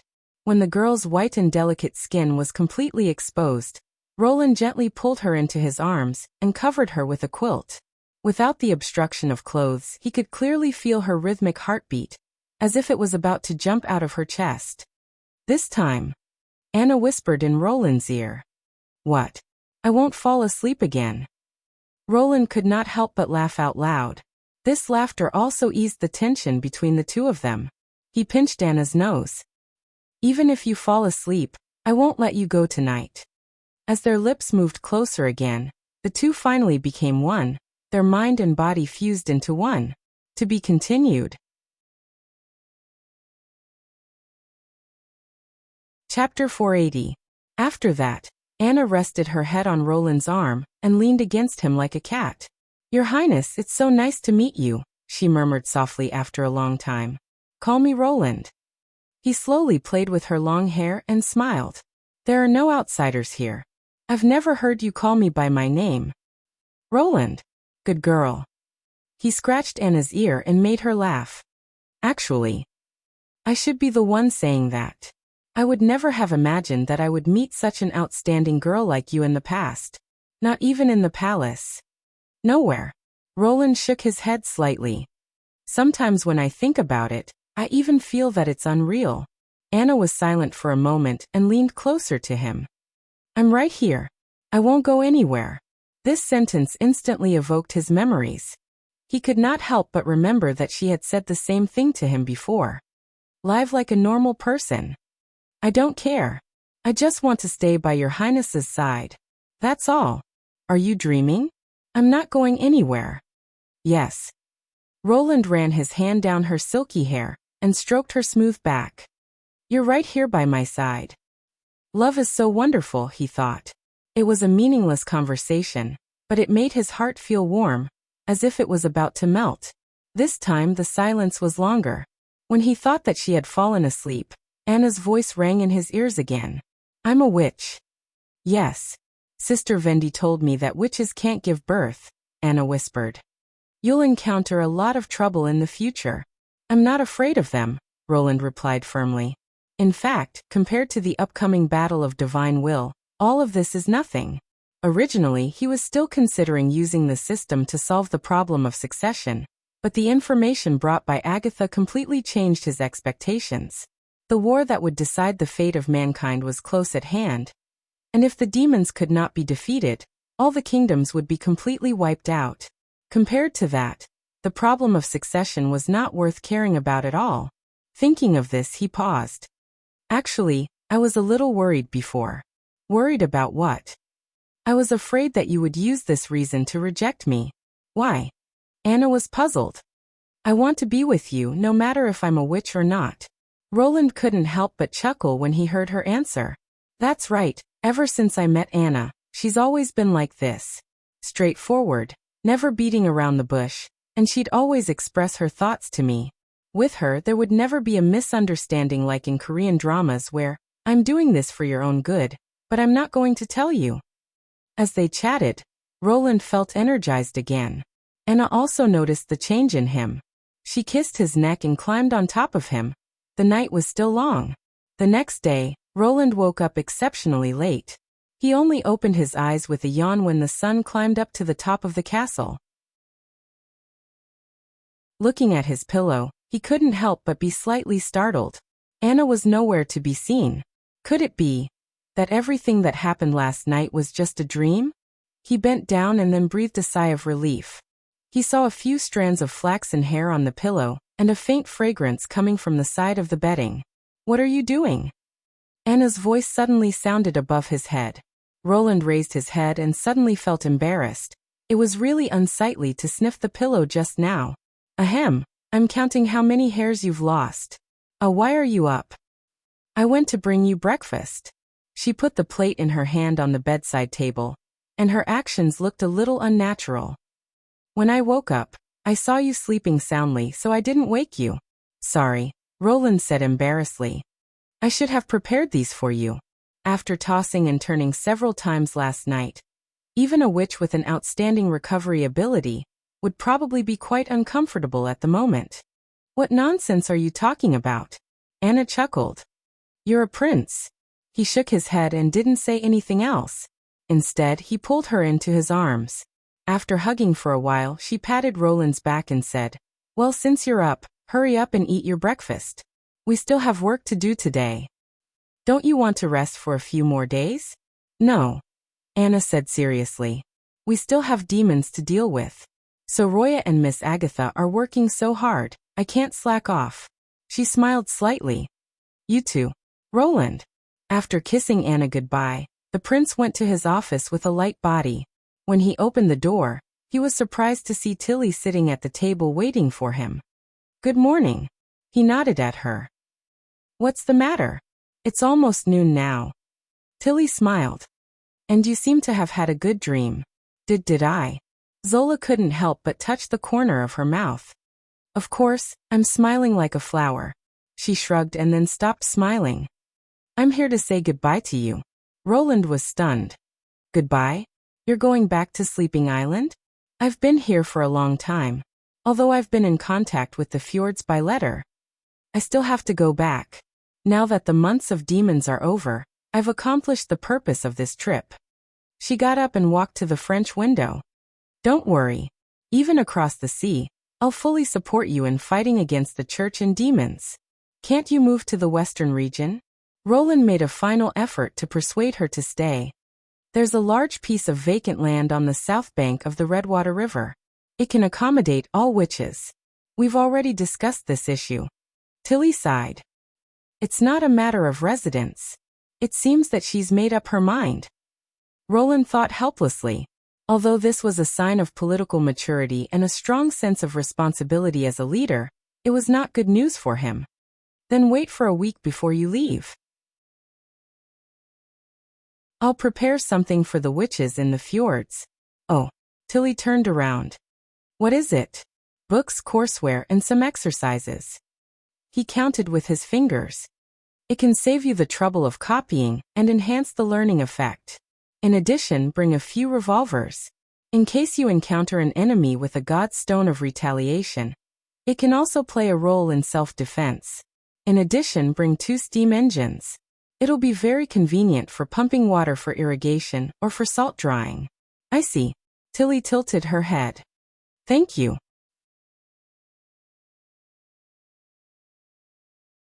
Chapter 481. Recently, Vendi's life had been particularly fulfilling. Paper, just like her name, quickly absorbed knowledge about witches and magic power. Her reading and writing lessons and natural knowledge education were progressing smoothly, and she was now able to learn new vocabulary by referring to the textbooks. The only problem was that the natural knowledge tutoring was a little troublesome. Sometimes, the little girl would ask questions that even Vendi couldn't answer, so she had to ask Anna or the prince for help. Summer was much clumsier than Paper, probably because of her age. She had to repeat a word several times before she could remember its spelling, and she was also dubious about the natural knowledge lessons. But Vendi didn't mind. If they were all as smart as Anna, that would be a real blow. What she didn't lack now was time and patience. Every day, after getting up, she would call the 2 of them to the living room to check on their homework. This was also the view that His Highness had promoted to all the teachers in the Ministry of Education.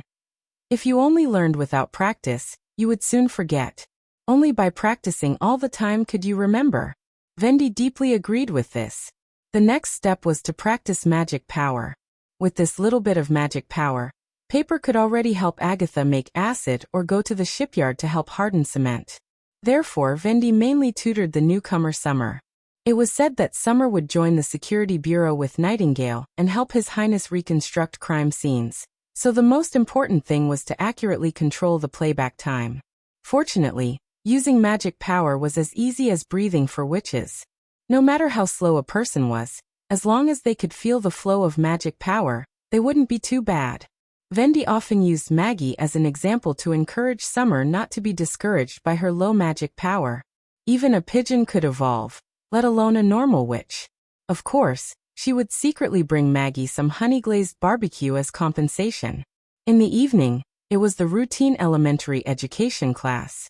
Taking into account the different learning speeds of the new witches, His Royal Highness had divided the Witch Union into 2 classes. The original witches would continue to be taught by scroll and learn elementary physics and chemistry, while the newly awakened witches would be tutored by Wendy after the end of the regular course. This was also the most relaxing moment of the day for her. After all, as one of the first witches to join the Witch Cooperation Association, after a period of learning, Vendi had already widened the gap between her sisters who were at the top. Thinking that she had also been entrusted with the responsibility of managing the Witch Union by His Royal Highness, she felt even more pressure on her shoulders. Only when she was teaching new people could she put down her burdens and devote herself wholeheartedly. After assigning the homework for the 2 of them, Vendi went to the bathroom to take a hot bath. She returned to the bedroom feeling comfortable, but she saw Nightingale sitting on the bed, holding a book, Natural Science Theoretical Foundation, in a daze. She could only stare blankly. If she had paid attention to the book, she would have fallen asleep in less than a quarter of an hour. Vendi had never seen her persist in reading for a quarter of an hour. What's wrong? Vendi lifted the blanket and climbed onto the bed, sitting beside him. Nightingale slightly tilted her head and glanced at her. Her blank and empty look made her heart tighten. She had only seen this look in the other's eyes in Silver City, which was the first time she had met Nightingale. At that time, she had been walking alone in the snowy streets, completely ignoring the snowflakes covering her shoulders. His Highness Roland and Anna are together, she whispered. I pushed him. Vendi didn't know what to say for a moment. Recently, she could also see that the relationship between Anna and His Highness had become a lot closer, but everyone had tacitly agreed on this point, so she didn't feel surprised.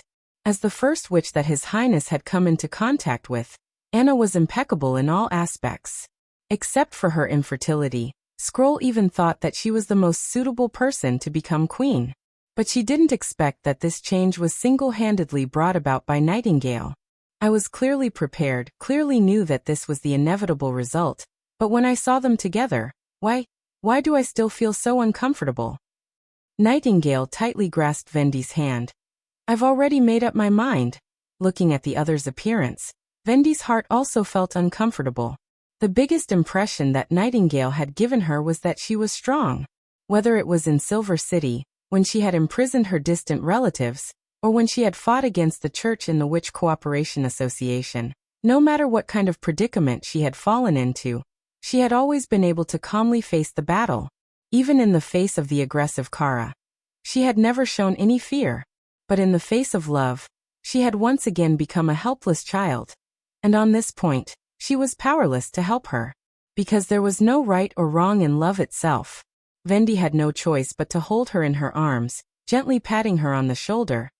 If you feel uncomfortable, just cry it out. Nightingale shook her head and said in a muffled voice, when I left the Guyland family, I had already vowed that I would never cry again, never. Her voice was getting lower and lower, and finally became almost inaudible. Vendi felt that her chest was gradually becoming warm and moist, but even so, she didn't let out a single sob. Because she was trying her best to bear it, Nightingale's shoulders trembled slightly, and her grip on Vendi's hand became more and more forceful. I didn't cry? Well, you didn't. I know. Vendi closed her eyes, and in her heart, she began to regret what she had said to Nightingale. Staying by His Highness's side was a simple answer, but in fact, most witches would stay by His Highness's side, because they had nowhere else to go. Being willing to accept a woman who was infertile and unable to inherit the bloodline was in itself a very small probability event, and the witches also understood this fact. But the most important thing to stay by His Highness's side was distance. Just like the sun, everyone could bathe in the light brought by the sun, but the closer they wanted to get, the easier it was to be burned. And what Nightingale wanted to do was obviously not just watch from afar. This was not an easy road to walk. Or just give up. Vendi whispered. Even if you take a step back, there are still sisters to accompany you. The long silence made time seem to freeze here, as if she was waiting for a trial. Even though the target was not herself, she still felt extremely unbearable. There were several times when Vendi couldn't help but ask again, but the words that were on the tip of her tongue eventually slipped back. Until Nightingale raised her head. Her eyes were a little red, but she could no longer see the tears, and the wet feeling in her chest seemed to be an illusion. When she saw the other's eyes, Vendi knew that this trial had finally come to an end, but it was not the end. I won't give up, she shook her head. No matter what, I want to stay with him until the end. Even if the sun burned her to ashes.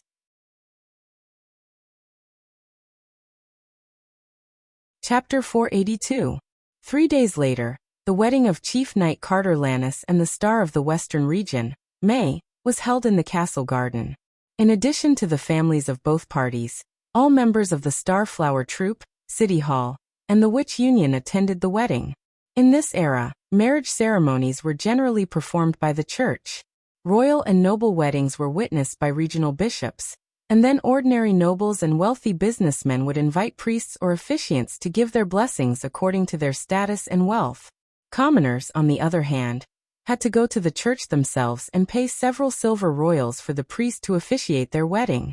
Of course, there were also many who could not afford this price and lived together directly.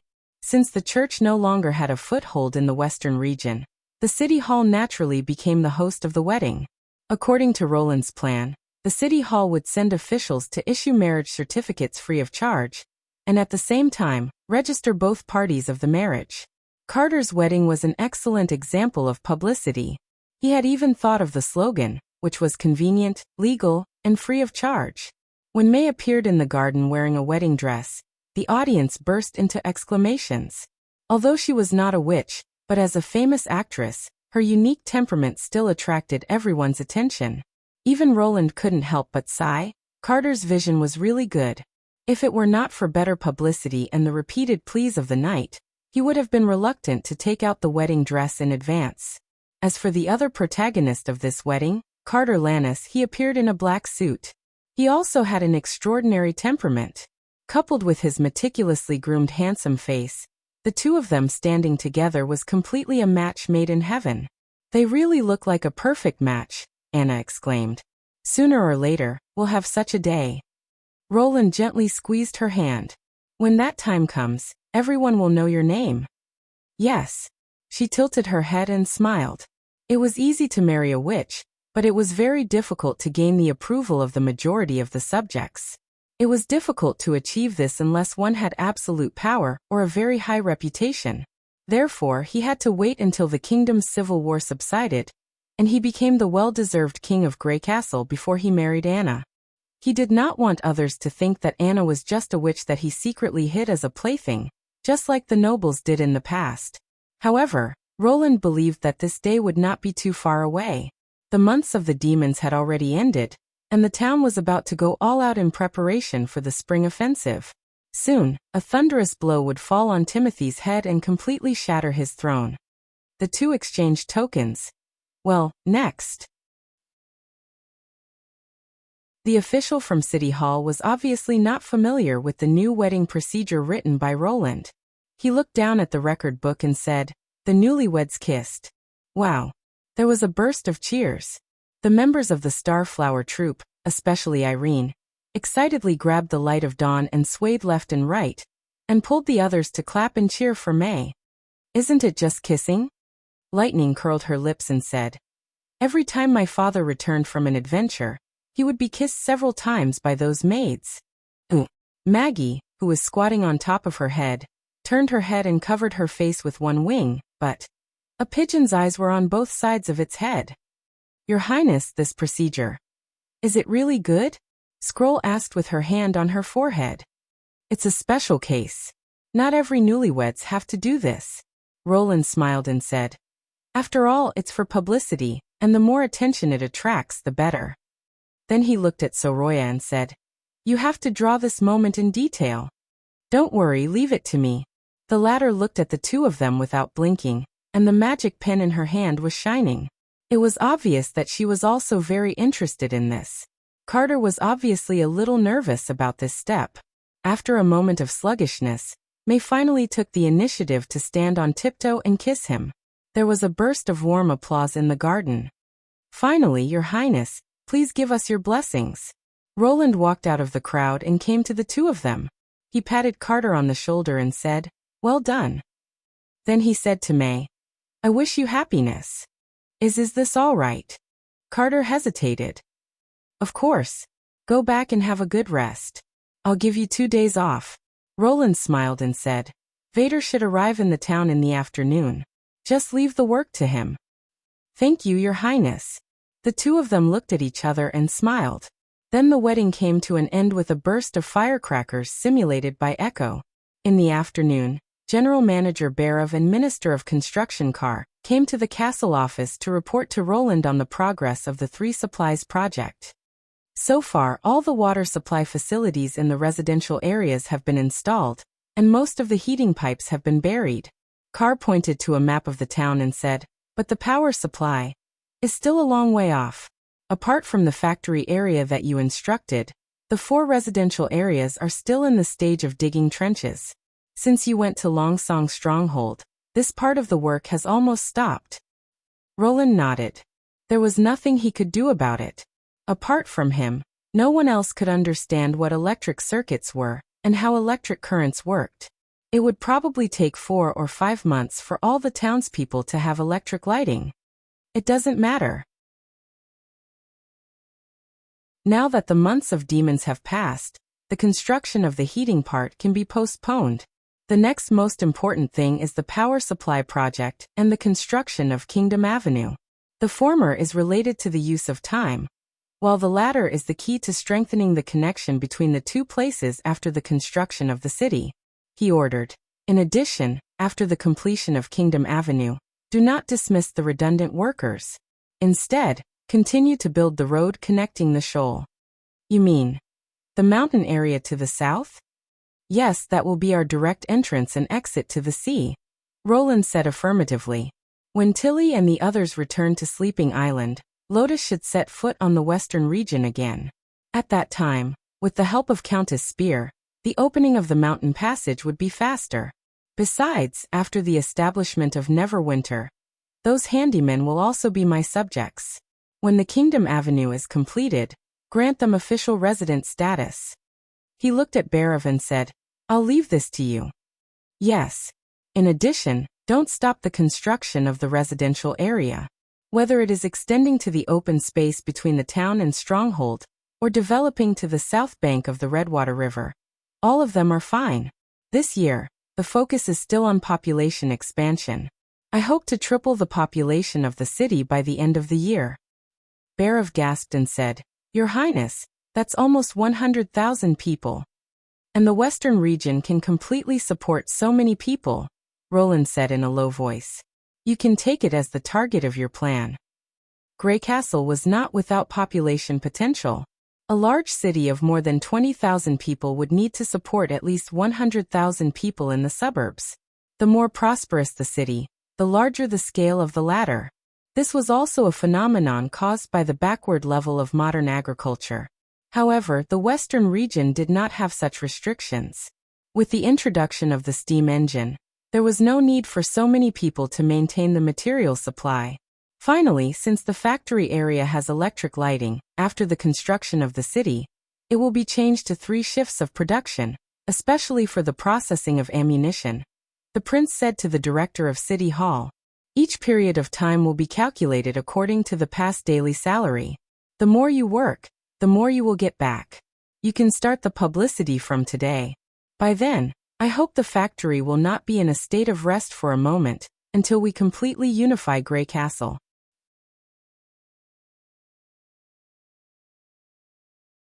Chapter 483. On the appointed day of the founding of the city, Roland got up very early. He shaved off the stubble on his cheeks, tied his long gray hair into a simple bun, and finally trimmed his eyebrows with a pair of small scissors. After living here for a year, he was already very proficient in this kind of grooming work, and no longer needed the help of a maid. Looking at himself in the slightly blurred silver mirror, he still had a rather sage-like appearance. If he were to put on a loose robe, with this kind of appearance, it wouldn't be an exaggeration to say that he was a cultivator hidden in the city.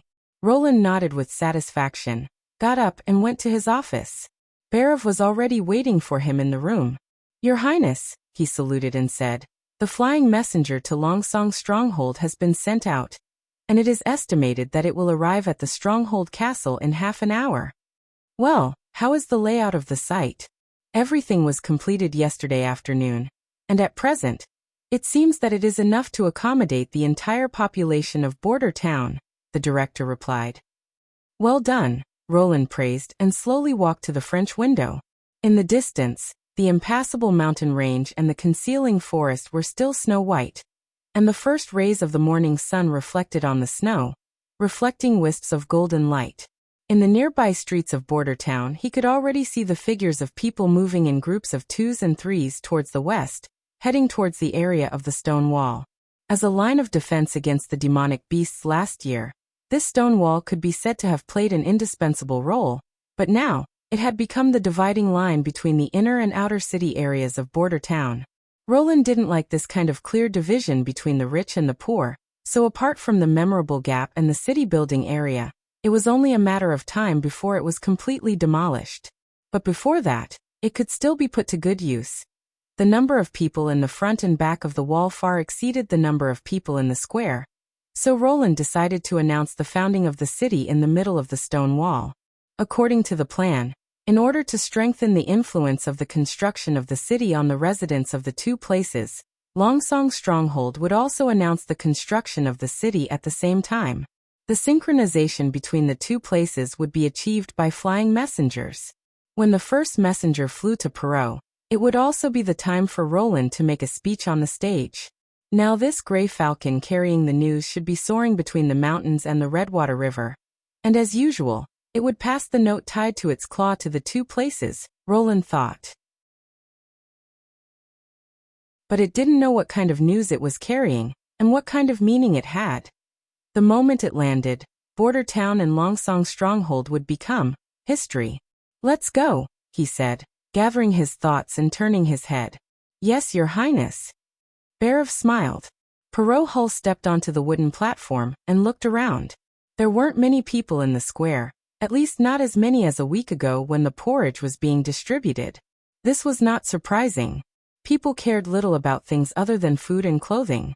Compared to the free oatmeal, a ceremony like the city-building ceremony did not sound like it had much to do with ordinary people.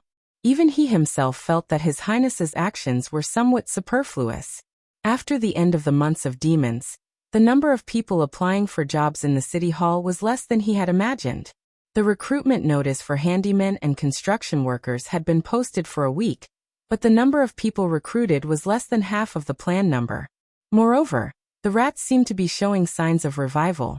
At least the police department received more and more reports, and just checking the authenticity of the reports gave them a big headache.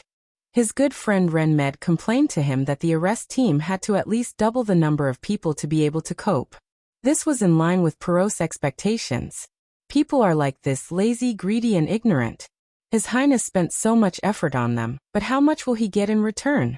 What puzzled Perot the most was that Roland Wimbledon was obviously a member of the royal family, so where did his inexplicable confidence in the people come from?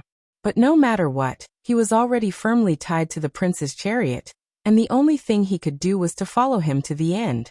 An eagle's cry came from afar, and a gray figure appeared in the sky. Perot unfolded the prepared speech. "Your Highness, it's almost time," Barav reminded him. The sun had risen in the middle of the sky, and the shadow on the sundial pointed to the position of 9 o'clock. Roland nodded and walked to the fence of the city tower.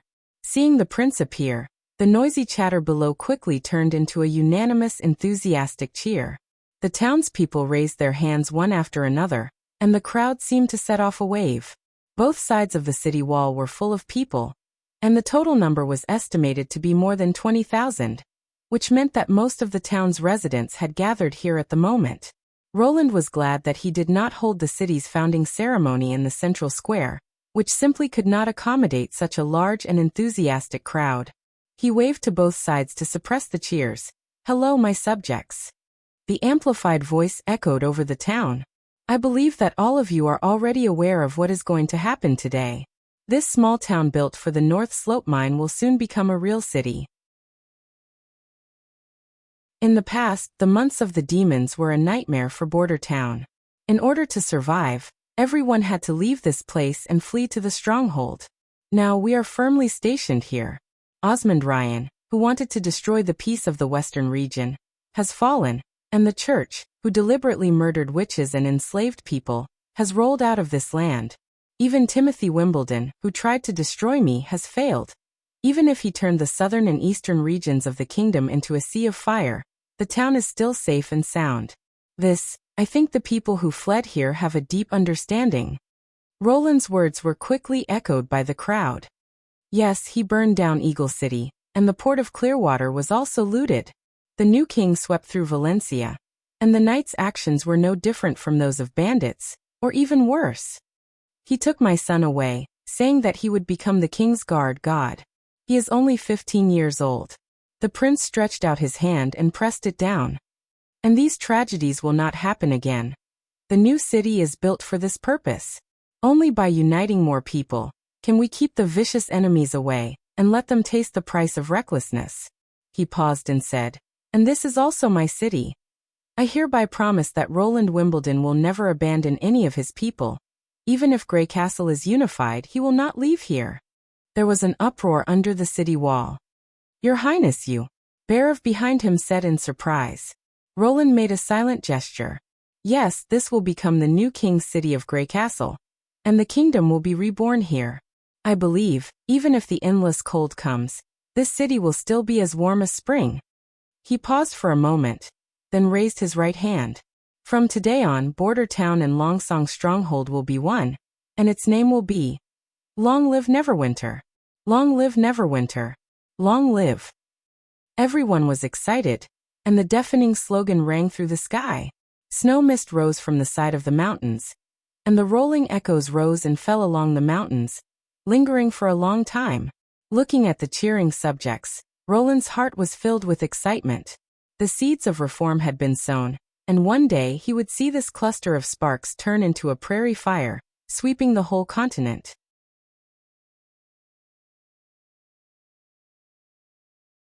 Chapter 484. The upper floor of the pivotal secret temple was brightly lit. Dozens of stones of lighting illuminated the round library at the top of the tower, as if it were daytime.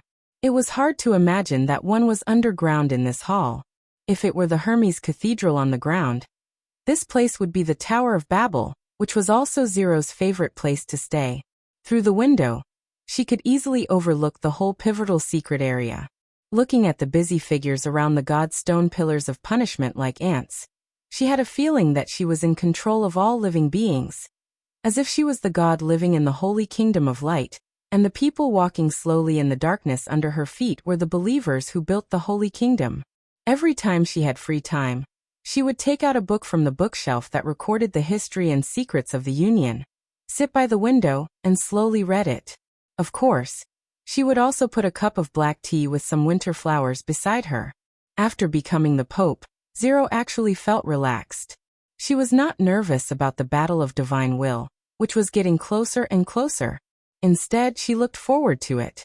More than 200 years of life had made her feel very bored, and the invincible demons in the record seemed to be an opponent that could excite her. She wondered if these ferocious enemies could be as fearless and terrifying as they looked when they were pulled into the soul battlefield. However, there were still several years before the final battle, so she needed to set up a new goal to pass the time. There were very few people who could attract Zero's attention, and Roland Wimbledon happened to be one of them. He was also the only mortal who could arouse her interest. Nobody thought highly of him, but he stood out in the royal decree of fighting for the throne, and did not fall into a disadvantageous position against the two chess pieces who had the potential to succeed the throne. She also found some interesting clues in Garcia's memory.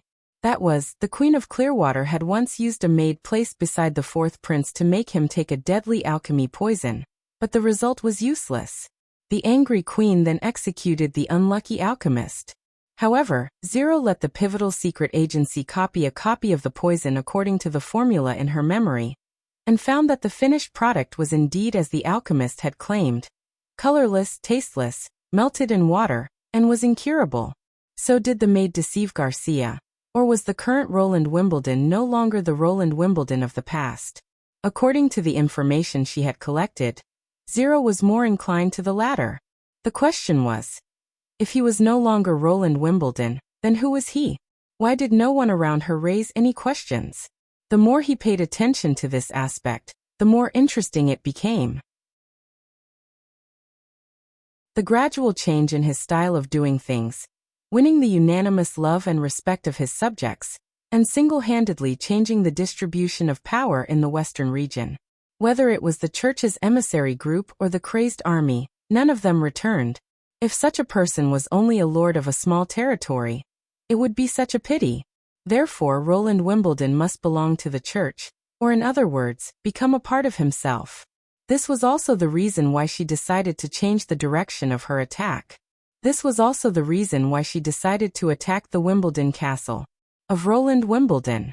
Of course, as a lord with great power, he would definitely stay at the back during the battle. How to force him out was also a problem that needed to be considered. While Zero was thinking about how to bypass the main battlefield and confront Roland, the door of the library was pushed open, and Isabella walked in. Is the meeting over? Yes. She rubbed her neck. You, on the other hand, sit here reading and drinking tea every day, while I have to accompany those old guys. No, an old guy and two little lunatics talking nonsense. That's not nonsense. It's related to the operation of the church's lower echelons. Zero shrugged. Although witches are the main body of the church, without them, we can't easily gather so many resources to achieve our ultimate goal. Whatever. Isabella yawned. Anyway, according to what they said, we have to wait until the second month of summer to transfer the preparations for the attack on the Kingdom of Dawn to Grey Castle. This is an optimistic estimate. This is neither a long time nor a short time, Zero thought. Waiting is a kind of torture, but it also increases the joy of harvesting. What about the production of the pills? There are already 300,000 to 400,000 pills in the warehouse, right? Isabella replied. By the way, do you really plan to fight against the demons with all the civilians? Millions of people can eat up all the Hermes. And what? And we won't necessarily win. She shook her head. If there are too many people, there will be trouble wherever we put them. After the first pill, their value will be calculated by days. What if the demons don't attack us? It's useless if we eat too few people, but it's all a waste if we eat too many people. Even if the demons swarm us and are defeated by the crazed army, they won't be able to fight anymore. You don't understand what I mean.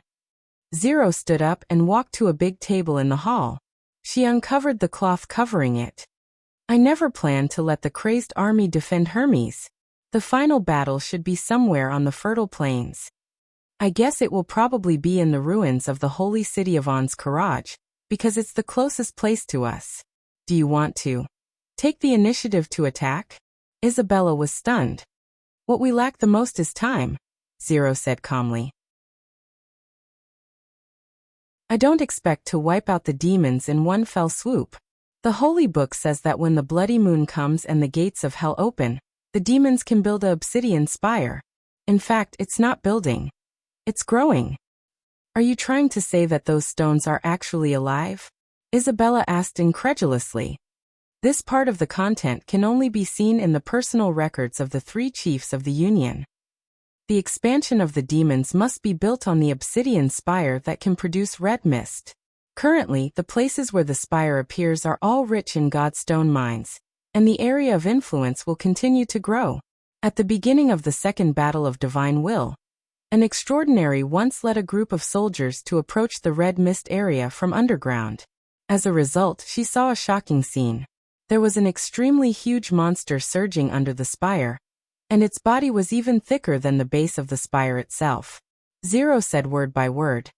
That huge monster was corroding the god's stone and turning it into a black crystal that emitted red mist. Considering that the demons have chaos beasts that specialize in turning god's stones into magic stones, it's not difficult to understand why they have such an ability. Isabella opened her mouth and finally spat out a word. Disgusting.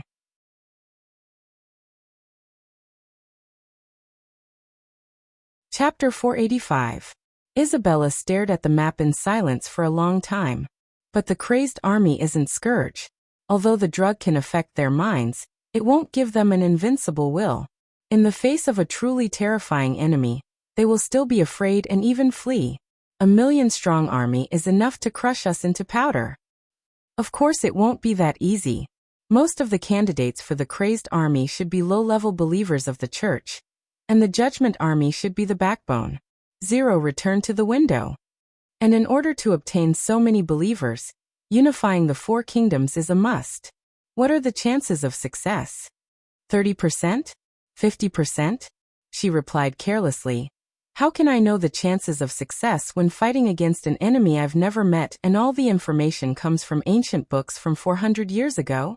Don't forget what I said before. If we're lucky enough. It was precisely because of this that it could be considered as moving. Placing the fate of the entire human race on this gambling table, using a few chips to stake everything on a single throw, using small gains to win big. A battle where the outcome of the battle was already decided would not make people feel uneasy or excited. An unexpected harvest was the sweetest. Whether mankind could survive or not depended on the courage, wisdom, faith, and sacrifice they displayed in this gamble. She thought that this was probably what God wanted to see. The weak would not be able to receive his smile. I hope you're right. Isabella curled her lips. I'm getting more and more curious now. Curious about what? If the fourth prince of Grey Castle were here, what would he do? Zero frowned. Why, do you really think he can defeat me? Bishop Tayfun said that there has been no news from the Pure which he sent to Grey Castle, as if she had disappeared for no reason. And it was you who assigned that person to be the outpost of the Western region. In addition, we also lost King City's Aphrodite, Bishop Candidate Mira, and Longsong Stronghold's Cathedral. Isabella paused here. Don't you think, ever since the church started to attack the Four Kingdoms, it has never suffered so many losses? It seems that whenever we get involved with the Western region, we always suffer losses as if God is protecting them. Enough. Zero pounded the table fiercely. You know nothing about God. Isabella was slightly taken aback. I was just joking. Since when do you think God is so important? She suppressed the anger in her heart. He's just a mortal. Mortals can only rely on schemes and knowledge. And these will become a part of me. Even if he has a good way to fight against the demons, the Union can definitely do better. Zero turned around and stared at Isabella. When the army of the church enters the western region of Grey Castle, you will naturally know who is God's favorite. When Isabella left the library, she sighed softly. You're becoming more and more like a pope. Zero sat at the table in silence, unable to calm down for a long time. This was a rare occurrence for her, who had lived for more than 200 years, if not for the fact that God was involved. She knew what Isabella meant, but she could not explain it to Isabella. No matter who became the pope, no matter what their original thoughts were, as long as they entered the prayer room, they would experience an unimaginable change. God really exists. Seeing that her thoughts were disturbed, Zero simply closed the book and walked to the top floor of the library. It was the highest point of the pivotal secret temple, where the prayer room was located. Zero pushed open a secret door made of bookshelves, climbed up a narrow stone staircase, and walked into a closed room without windows. The room was only a few square steps wide, not even enough for a person to lie down. The ceiling was conical, with a magic stone emitting a faint blue luster embedded in it. In the dim light, Zero could faintly see the four walls and the hard floor. Apart from that, there was nothing in the room. It was hard to believe that this cramped and isolated place was actually the position closest to God. Zero closed her eyes to feel its call. Gradually, the pitch-black world began to change. It was as if something had leaped into her mind and directly unfolded a scene in her consciousness. She knew that this was not her imagination. Even after devouring hundreds of souls, it was still far from being able to construct a scene that she had never seen before, or even imagined. When the twisted lines calmed down, four giant paintings appeared in the empty and boundless world. One of them floated above her head, forming a huge ring, and the other three were arranged in a triangular arrangement, standing upright beside her in turn. This was the revelation of God. It was a very strange feeling to see something in her mind. Zero knew that once she opened her eyes, all the scenes would disappear in an instant. She could only use her consciousness to observe each scroll. When her attention was focused on the scroll, she would have the illusion that she was sucked into it. The giant ring painting at the top was undoubtedly God himself. It was also a boundless world of darkness, with a huge red hemisphere hanging in the center. The sphere was made of substantial magic power, and just by looking at it, one could feel the infinite and surging power. The other half of the sphere seemed to have been cut off by a knife, and it seemed to be hidden in the darkness, with only half of it showing. The more she looked at it, the more Zero believed in her judgment. Because it was really too magnificent. She was not even worth mentioning in front of this magic power. She could not even find the right words to describe how huge it was. Even the vast world under her feet paled in comparison to the red hemisphere. The magic whirlpool on its surface was wider than the sea, and the flickering magic light was more dazzling than the sun. Apart from God, who else could have such vast power? The so-called bloody moon descent in the holy book probably referred to its side. The round hemisphere indeed looked like an incomplete crescent moon. Zero had tried to pray to it, but she did not get any response. It just quietly floated in the darkness, as if waiting for the final result of the battle of divine will. Because of this, she was extremely angry at Isabella's words. It would not protect anyone. After seeing it with her own eyes, she could clearly feel that for God, human beings were insignificant. After withdrawing her consciousness, Zero looked at the 3 scrolls below. She believed that the reason why the war that occurred every 400 years was called the Battle of Divine Will was inextricably linked to the contents of these paintings.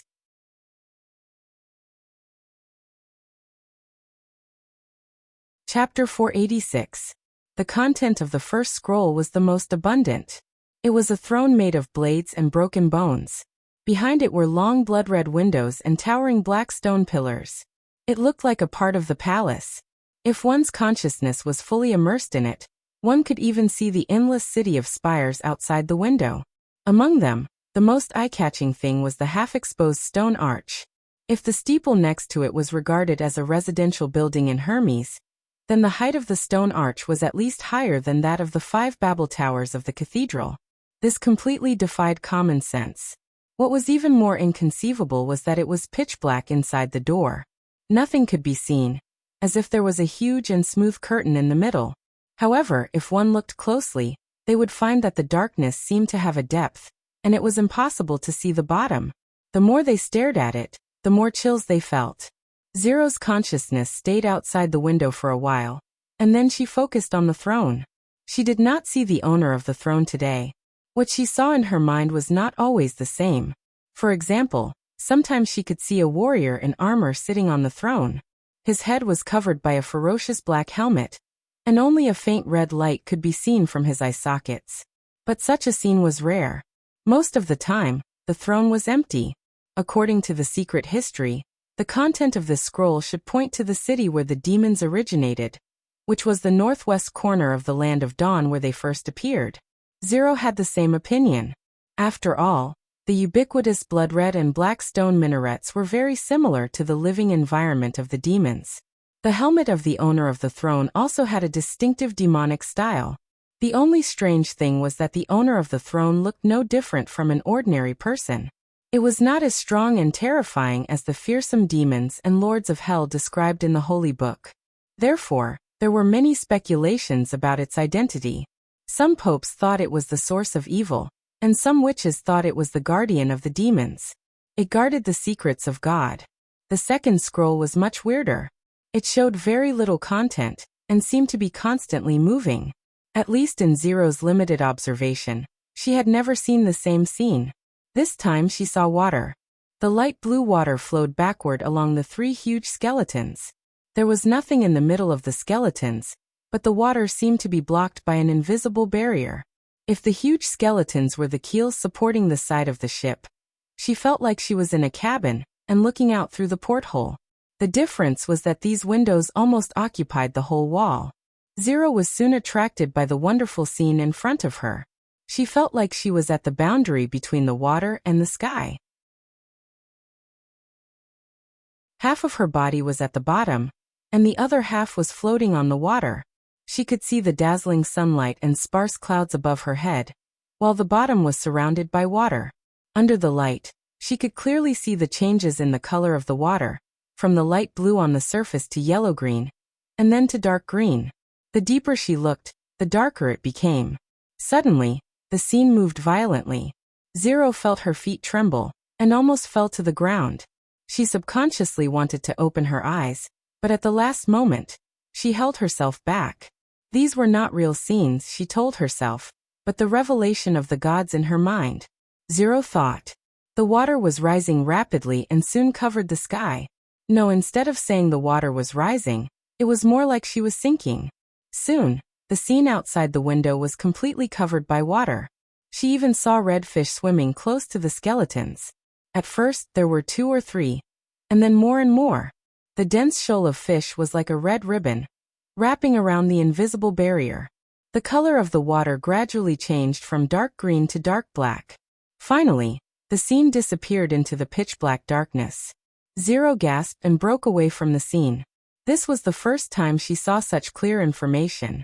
The moment the darkness covered her sight, she felt suffocated. However, he did not find any useful clues in it.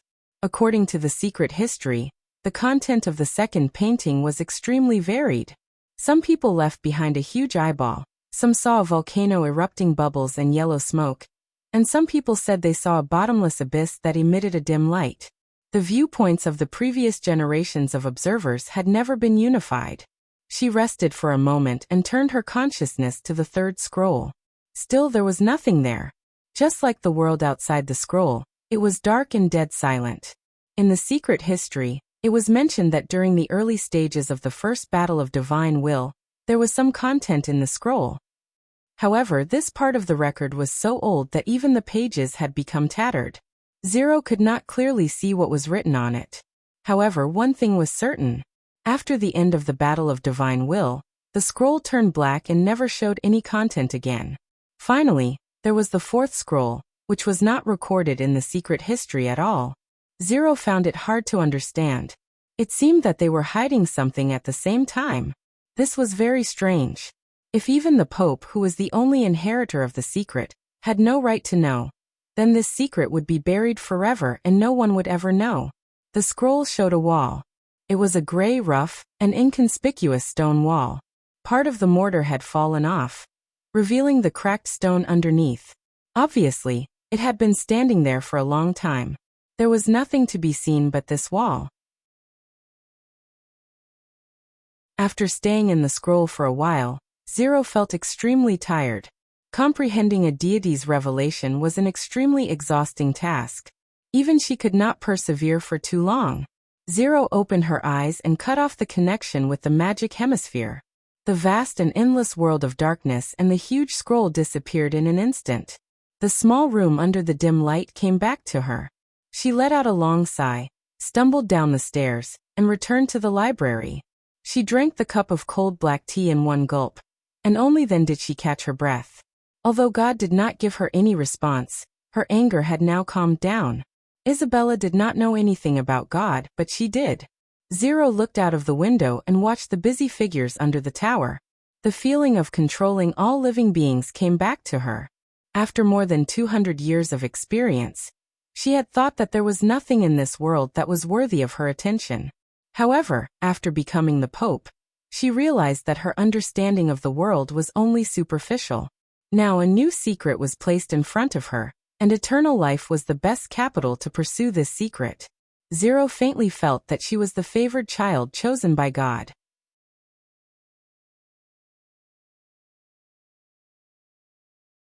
Chapter 487. Here Comes the Ship. A sail appeared at the end of the light gray sea line.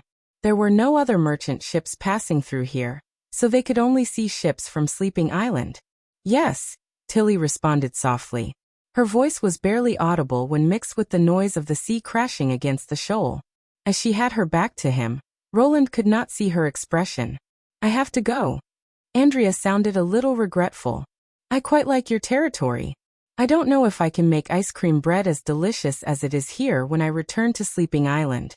In addition to a bolt rifle, Roland also gave her the ice cream recipe. As long as there are eggs and milk, the taste won't be bad. When you come to Border Town. No, Neverwinter, I'll have something more delicious here. More delicious than ice cream? Andrea pressed down her flying blonde hair and smiled. My lord, you can't lie. I'll remember what you said. If you're so reluctant, you might as well stay here. Ashes spread out her hands and said, Princess Tilly certainly won't mind losing such a gluttonous fellow. Sleeping Island can't let you eat to your heart's content. Oh really? There won't be any ice cream for you when we go back. Andrea glared at her. You can eat salted fish and drink fish soup every day. While the two were bickering, the sailboat gradually approached the coast. From the pink flag fluttering at the top of the mast, they could see that it was the charming Beauty. Shavy summoned an invisible barrier, and went back and forth between the shoal, and the sailboat to carry the books and materials to the fjords little by little. The last to be carried were the 3 card-playing men and Princess Tilly. Just as Tilly stepped onto the barrier, Roland stopped her. "What's wrong?" She turned her head, her eyes surging with some complicated emotions. Roland was not good at saying goodbye, so he called her name subconsciously. Finally, he took a deep breath and said loudly, "If you encounter any problems on Sleeping Island, you can tell me at any time. I'll also find a way to help you. Also, Neverwinter will always welcome you." After a while, Tilly revealed a faint smile and said, "Thank you, you two. Goodbye, everyone." Andrea and Shavy waved goodbye. Ashes didn't say anything, but she also waved at the two of them. After saying goodbye to the witches, the barrier carried the 4 people and quickly slid towards the beautiful woman. "What's wrong? Can't bear to?" Nightingale's voice came from behind. "It's just a bit of a pity, that's all. More than 300 witches. It would be great if they could all move to the western region," Roland said, pretending to be relaxed. "Yeah, that would make your sins even worse." Nightingale rolled her eyes at him. "Sin." Roland was startled. "Why? Isn't the life here better than on Sleeping Island?" Anna was also puzzled. "Even if I told you, you wouldn't understand." She turned around and walked straight towards the hot air balloon. "That's the most annoying thing." Looking at her back, Roland breathed a sigh of relief. After disappearing for 2 days, Nightingale seemed to have returned to her previous state, which finally made him feel relieved. "Let's also go back. We still have a lot of things to do," Vendi said with a smile. "Okay." Roland and Anna looked at each other and smiled. Holding each other's hands, they walked towards Cloud Gazer together. Returning to the office, Roland spread out his notebook and began to think about the development direction of his territory in the new year. There were undoubtedly 2 things that were most important at the moment. The first was to push Timothy off the throne to prevent him from using berserk pills to consume the kingdom's population potential. At the same time, he could also greatly expand his reputation and prepare for the unification of Grey Castle. The second was to digest Longsong Stronghold as soon as possible, so that Neverwinter could get on the right track as soon as possible. Regarding the former, he had discussed it many times with Iron Axe, Carter and Theo, who was far away in King's City. They decided to launch the spring offensive at the end of April, which was the end of this month. At that time, most of the cities would start to plow and sow. The professional First Army would not be affected by the plowing period, but it was different for the traditional nobles. At that time, a large number of people would be bound to the land, and no one would be willing to risk starving in the future to start a war. If the army suddenly appeared on the outskirts of King's City, it could completely catch the other side off guard. The steam engine factory, the ammunition factory, and the cement ship shed were all working overtime to produce war materials, and the logistics work was also running at full speed. Now that the city hall was well staffed, and this was not the first time the First Army had gone to war, both sides had a clear idea of what needed to be prepared and what needed to be done. So Roland was not too worried. Therefore, the focus of the work in the near future should be on absorbing the resources of Longsong Stronghold. Thinking of this, Roland summoned Barov to his office. "Have you calculated the industries of Longsong Stronghold and the surrounding territories?" He took out a small notebook he carried with him and said, "It's all here, Your Highness. The stronghold's income mainly comes from the mining and salt industries. Especially the former. There's a high-quality gemstone mine in the west of Longsong Stronghold near the impassable mountain range, which previously accounted for more than half of the stronghold's income." Gemstone mine? Roland was not interested in this kind of luxury. Doesn't the North Slope mine also produce raw gemstones? Why was the town so poor when I came here? It's different, Your Highness. Barov rubbed his hands and said, "The gemstones in the North Slope mine are produced along with other mineral veins, so the quantity is very small, and after cutting them open, they may not necessarily be used as raw materials for jewelry. But the gemstone mine in Longsong Stronghold is different. Its rock walls are covered with colorful stones, and you can get a high-quality 5-color stone by knocking on it. If you transport it to King's City, you can sell it for dozens of golden dragon. The output and quality of the gemstones in the North Slope mine are far superior. 5-color stone? Roland asked curiously. What does it look like? It looks a little transparent, and it doesn't have a fixed color. Under the sunlight, it can reflect different lusters from light green to orange red. After it's cut, it can even show a variety of colors on the gemstone. Compared with ordinary rubies and sapphires, it's more like the crystallization of the sun. Barov paused. The 5-color stone of Grey Castle, the ice crystal of Everwinter, and the luminous stone of dawn are the most sought-after jewelry among the nobles. It sounds very gorgeous, Roland thought. In the future, I will use it to make a ring for Anna. But for the construction of the people's livelihood, the gemstone mine has little significance. Are there any other mineral resources? The Maple Leaf family and the Wild Rose family each have an iron mine, Barov said. But the scale is not as large as the North Slope mine.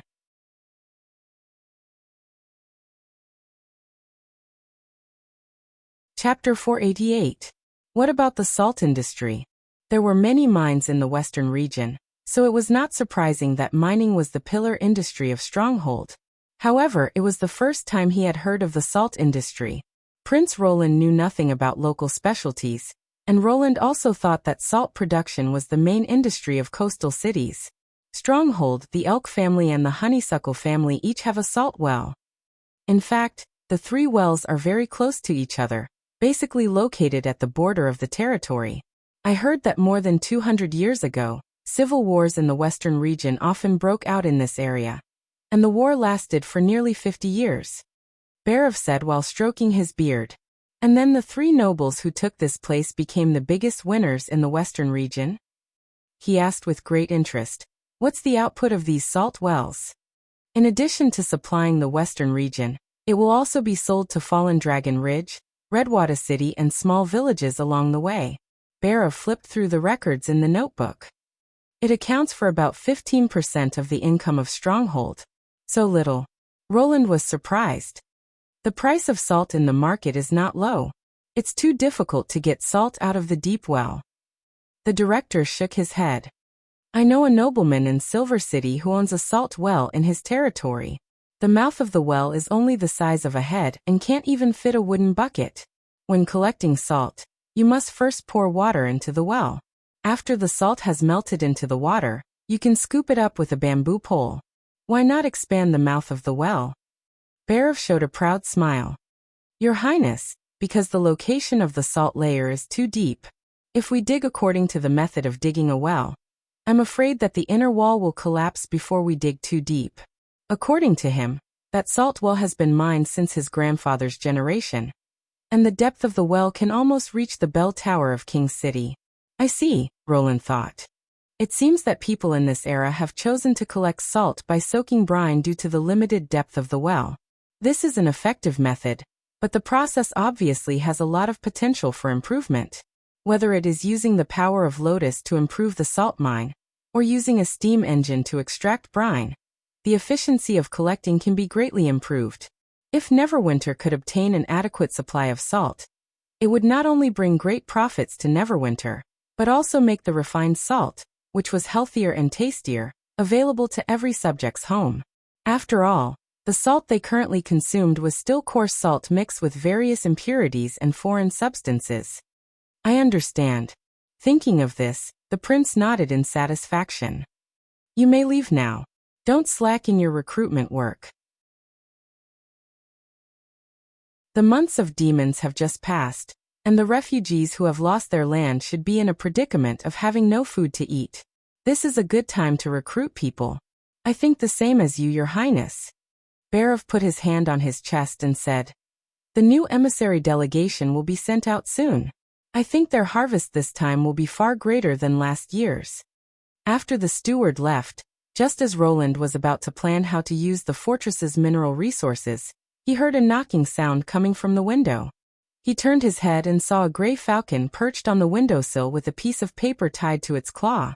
Nightingale opened the window and let the messenger in. It was a confidential letter from the Longsong area, written by Perot Hull. Roland almost finished reading the contents of the letter, and could not help but laugh.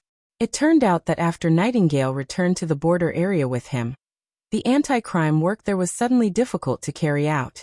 There were all kinds of reports from the public, and it was difficult to distinguish which were true and which were fabricated rumors for the sake of the bounty. The number of people applying for jobs was less than half of the original number of rats.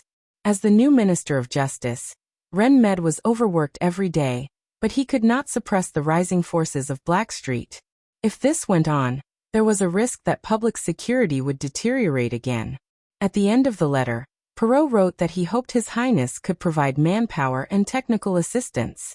Although he did not mention names, Roland knew that he hoped that Nightingale and Vader could go and help the Earl of Elkdeer. He handed the letter to Nightingale, who frowned after reading it. He can't hold on any longer? Because he has no experience in fighting against rats. He established the Inferno Gang in the past, just to enjoy the war game of having hundreds of people respond to his call. If it's a game of cat and mouse, he won't be able to do it well. Roland smiled. I've expected this situation. Fighting against rats is a long process, and there will be repeated cases in the middle. But as long as we maintain the intensity of the fight, and give them a better way to survive, they will disappear sooner or later. Once we get on the right track, it's not easy to get infected again. It's true for people and the city. Are you going to send me there? Nightingale sighed. Don't forget that the Longsong area and the border area are now one city, so we don't have to be so divided. He shrugged.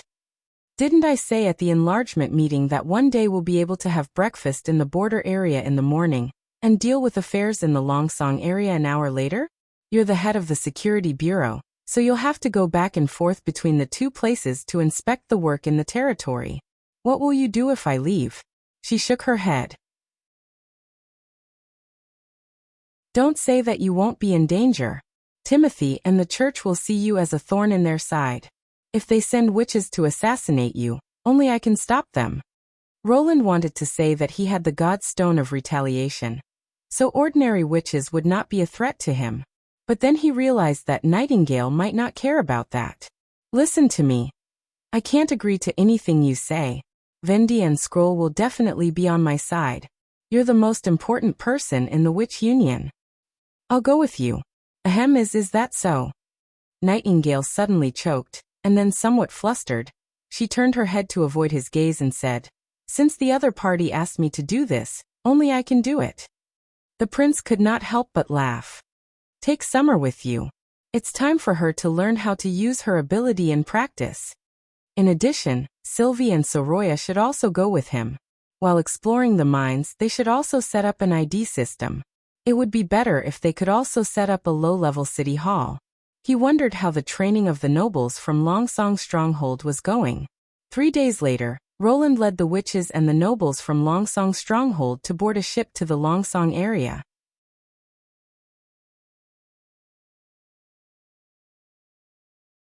Chapter 489. In the evening, the ship arrived at the inland port of Longsong District. Perrault, who had received the news, was already waiting there with his men. When they returned to the castle, a grand welcome banquet was held in the hall on the first floor. Roland's mentality had also changed since he had completely occupied Longsong Stronghold. Looking at the nobles at the banquet, he always felt that Perrault was treating him with his own money. After exchanging some pleasantries with the eldest son of the Honeysuckle family, he got to the point. Have those rats started to come out again? According to the reports we received, it seems so. Perrault made a gesture of invitation and led the prince to a corner of the hall. But compared with the organized black street groups, the criminals caught now are all individuals such as theft, robbery, murder, and so on. Anyone who is caught is dragged to the square and sentenced to death by hanging. But you asked us to have conclusive evidence, so we only deal with a very small number of the reported criminals. It takes a lot of time just to verify the information and... The eldest son of the Honeysuckle family paused. Recently, we have encountered a big problem. What kind of problem? Someone is openly resisting your policy, Your Highness. Perrault said worriedly. Count Med knows the details better. I'll let him tell you the details. Your Highness, the Elk family salutes you. After being summoned, Ren bowed to the prince and then began to explain what had happened. Recently, there has been a major incident in the North Street of the outer city. Well, according to Minister Vader, it should be called a serial murder case. Well, that's my own term. Roland suddenly became interested. Go on. Yes, Renmed said in a low voice. Since 3 days ago, a resident has been killed in their home every night. The commonality of the victims is that they are all men, live alone, and have no family members. Most importantly, they have all reported their jobs to the city hall. The prince frowned. They are all regular workers? If handyman is a regular job, said the Earl of Elk, nodding. There is a picture left in the room of every murdered resident. A crown and a red cross painted in blood. Because of this mark, I asked the city hall for confirmation, and learned that their names were on the list of people who were going to build houses in the Redwater district. So you think their goal is sabotaging your recruitment plan, Your Highness, he replied. This matter has been publicized in North Street, saying that as long as you apply for a job in City Hall, you will be targeted by the killer. I think so too, Perot chimed in. The number of applicants was lower than expected, and now almost no one dares to sign up on North Street. Now there's an additional group of residents in City Hall who have changed their minds, saying that they're not feeling well, and can't leave the city for the time being. They're hoping that the officials can strike off their names. Right now, the news is only circulating on North Street. If it spreads to other streets, it may adversely affect your construction plan. Roland thought for a moment and asked, Haven't you found any clues about the murderer? Well, Ren opened his mouth and said after a long time, No one saw the murder scene, and we don't know where to start searching. Really? Roland was a little surprised. How did you solve this kind of thing before? Do you mean the patrol? The young Earl of Elk hesitated. As far as I know, they don't have a fixed method. If the victim's family appeals to the Lord, and the Lord decides to give justice to his people, they will try to pressure the black street gangs and force the rats to hand over the criminals. As for whether they are scapegoats or not, the patrol doesn't care. If it's a foreigner or a person living alone, they usually choose to turn a blind eye. This is so lawless, Roland thought to himself. In this way, the judicial power was almost equal to handing over to the rats. No wonder some people said that the rats were the other side of governing the city. In addition, there seemed to be no criminal investigation in this era. If there was no witness to the murder, it would most likely be an unsolved case. Of course, this was only limited to civilians. Nightingale had always been in the town, and the composition of the population was simple. All kinds of crimes were solved as soon as they happened, so he ignored this problem. René didn't say it out loud. Perhaps he thought that it was too much for him to ask for conclusive evidence before he could pronounce a sentence. But in any case, Roland would not allow a scapegoat to be used in his territory. I see. Starting tomorrow, the Security Bureau will take over this case. You just need to cooperate fully. Yes, thank you, Your Highness. Ren was overjoyed. After the banquet, Roland returned to the study on the top floor of the castle. Now the place had changed greatly. The surrounding bookshelves had been removed and replaced with soft reclining chairs, tea tables, and cushions. 2 big holes were knocked in the wall behind the desk, and transparent floor-to-ceiling windows were installed. Although it was not smooth and flawless crystal glass, the sense of openness was instantly raised to a higher level. Through the slightly mottled glass, Roland overlooked the stronghold shrouded in darkness and nodded with satisfaction. It seemed that Perot was quite attentive to his orders. It was right to choose him as the agent. What are you going to do about this matter? Nightingale came out of the mist and sat cross-legged on the table. I won't deal with this matter. The prince smiled and shook his head. Now that the nobles have returned to Longsong, the first task tomorrow is to arrange for them to build a new second-level city hall. According to the model of border area, the departments and some people in charge will be divided. The sooner this system is established, the sooner Soroya can draw identification cards. I'll leave the crime fighting to you. Me. You're the person in charge of the Security Bureau. It's up to you to decide how to solve the case. You can use the entire police force of Neverwinter as you wish. Whether it's Vader or Ren, they can all be regarded as your subordinates. But didn't you always say that the power of the departments should be separated and the administrative status should be equal? Nightingale was puzzled. I don't quite understand how the City Hall works, but this means that the Security Bureau is above it, right?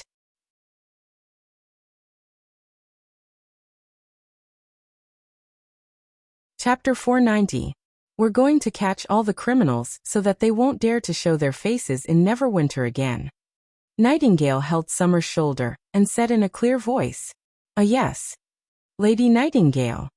Summer shrank back and said, but I'm going to bed now. It's still early. Let's think about tomorrow's countermeasure. Her eyes were sparkling. No one can escape from us, not even the most cunning mouse. By the way, you don't have to call me lady. The witches of the Union are used to calling each other sisters. Yes. Sister Nightingale. My God, Summer did not know why she, an ordinary townsman, would suddenly have to catch criminals. Wasn't that what the patrol team was supposed to do? Moreover, after returning from His Highness' study, Lady Nightingale. No, Sister Nightingale had been very excited. She had repeatedly said that she would catch the criminals with her own hands. It seems that she is indeed a witch who abhors evil. Summer sighed in her heart. But, can I really help her? Thinking of this, she asked cautiously, what should we do? I've never caught a criminal before. Catching the murderer is my task.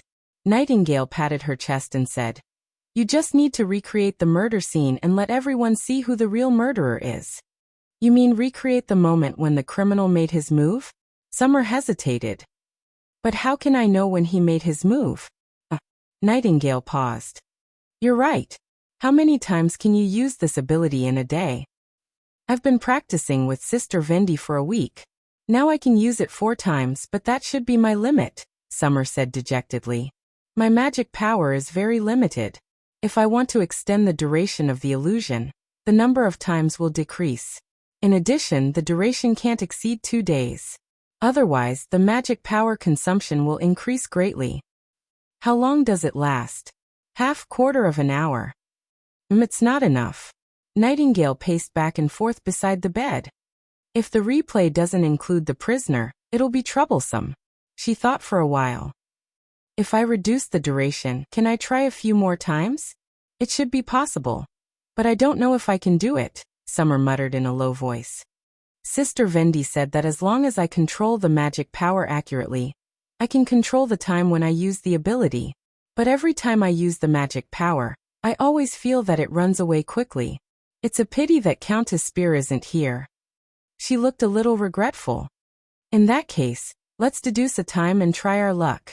Try my luck? The other party laughed. My luck has always been good. Otherwise, I wouldn't have met His Highness Roland. At this point, her tone suddenly dropped. It's a pity that I'm a few days late. How could that be called good luck? A voice seemed to be shouting in Asia's heart. No matter how you look at it, this luck is unreliable.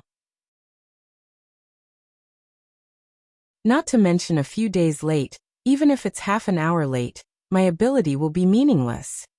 Oh, will I be able to catch the criminal tomorrow? Well, go to sleep. Nightingale blew out the candle. Darkness suddenly poured in through the window and filled the room. She answered with her head bowed. She climbed into the big bed and instantly felt that she was surrounded by a layer of soft bedding. Oh God, is this the bed used by the nobles? It's too comfortable. Summer buried her head in the pillow that had no smell, and felt the curve of her body slightly sink. Her whole body relaxed and soon, a deep sleepiness came over her. I wonder if the witches living in His Highness Castle can also have such a comfortable bed? If I sleep on it every day, I'm afraid I won't even be willing to get up in the morning. In a daze, she heard Nightingale whisper beside her. I'm his shield. Then Asia fell asleep. The next day, just after dawn, she was woken up by Nightingale. Get up, we should go, Nightingale said in high spirits. Yes.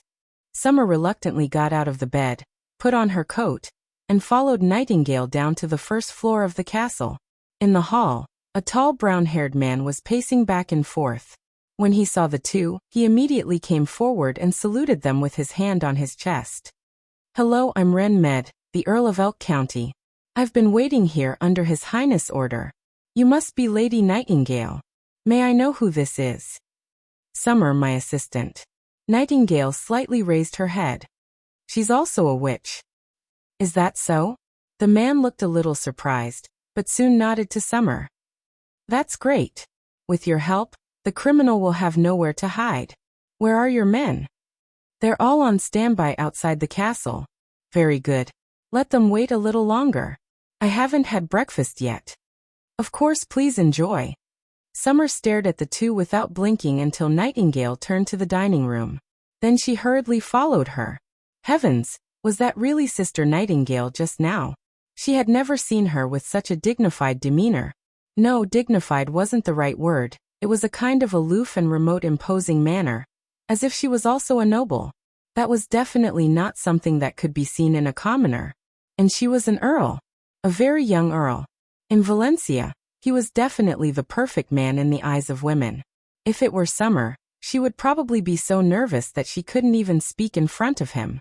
However, Nightingale didn't seem to care about this at all. She even kept him waiting. Isn't this not good? Summer cautiously asked the worry in her heart. Don't worry. His Highness said that in his territory, nobility is just a title. The Earl can't eat you. Nightingale smiled. Besides, the Security Bureau is a department with a higher status than City Hall. I'm his boss. Why can't I let him wait for me? Summer suddenly felt that the figure of the woman in front of her had become unreachable. After breakfast, they left the castle and went to the scene of the crime. Just last night, another victim died in his home, but this time it was at the junction of North Street and West Street. It's the fourth one, Nightingale frowned. And the location is also moving west. This shows that the murderer realized that if he always committed the crime in one block, the effect of spreading the news wouldn't be so ideal. Ren nodded. After all, the rats no longer exist. Not long after they walked into a muddy alley, the police officer leading the way stopped in front of a dilapidated wooden house. Sir, this is it. Summer followed Nightingale into the wooden house, and her heart suddenly skipped a beat. She saw a man lying on his back on the floor. His neck had been cut open, and blood was flowing all over the floor. On the wall facing the door, there was a dark red cross-crown mark, and a strong smell of blood assailed her nostrils.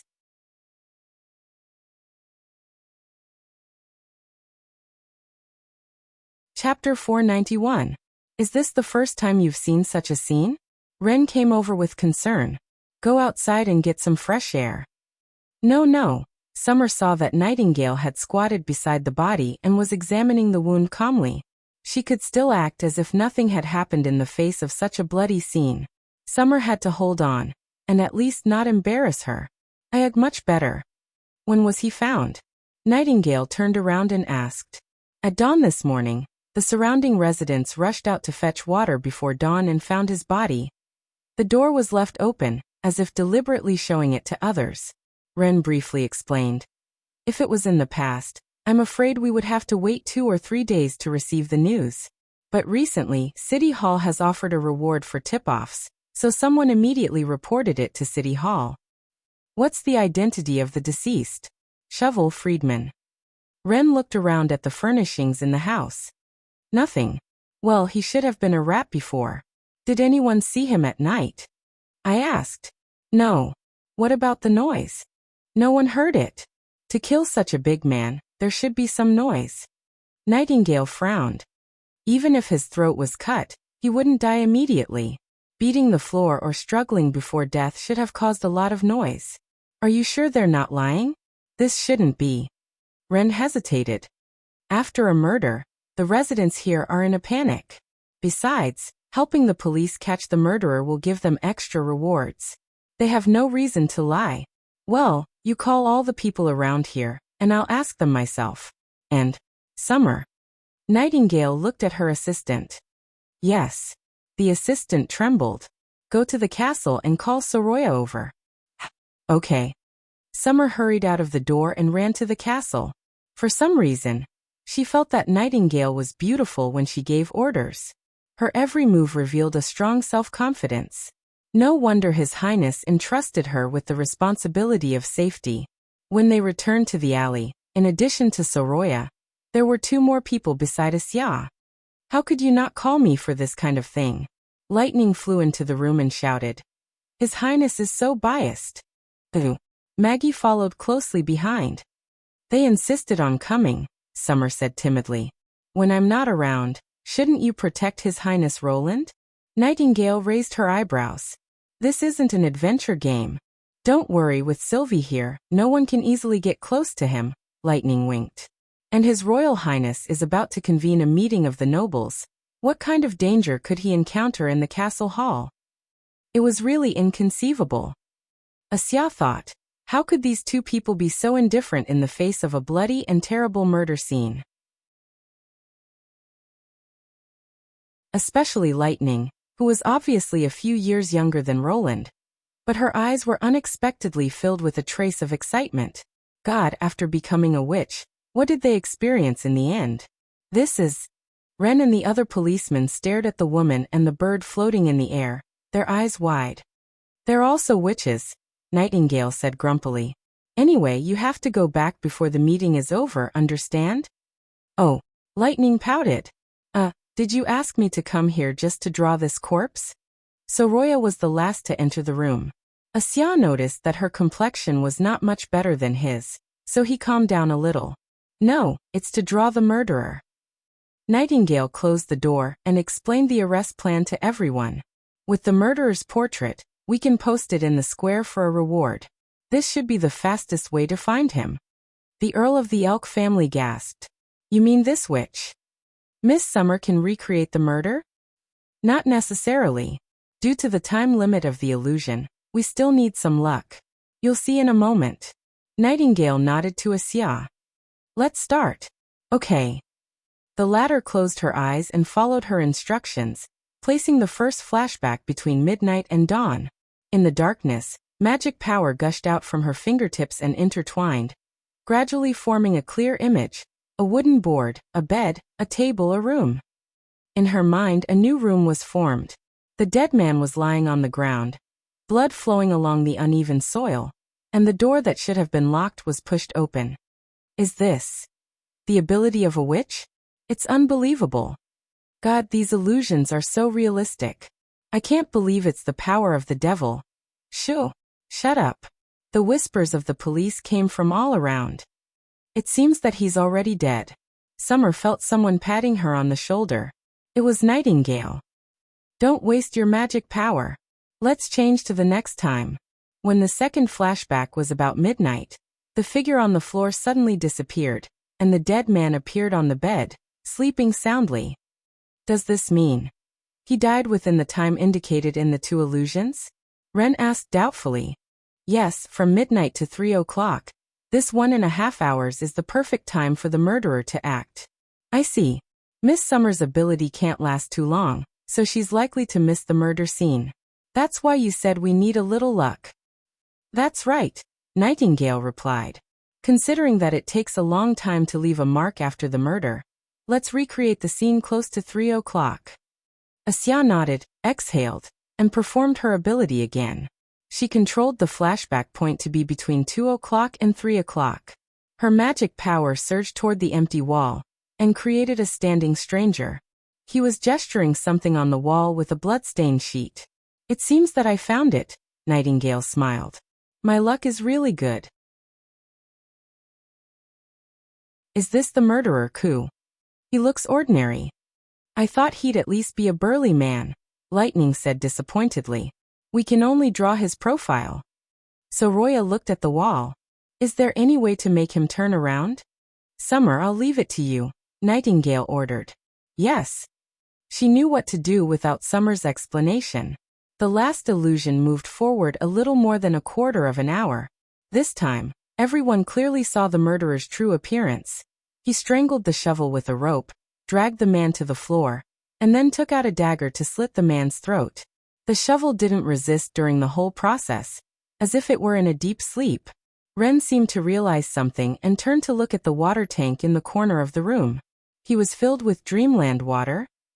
Should be right, Nightingale nodded. That's why the victim didn't make any noise. His throat was cut open just to dip in the blood. He was already dead before that. Sir. I've seen this man before. A policeman suddenly said. What? The two instantly turned to look at him. The policeman swallowed and said, His name is Mons. He used to be a patrol member. I've dealt with him before.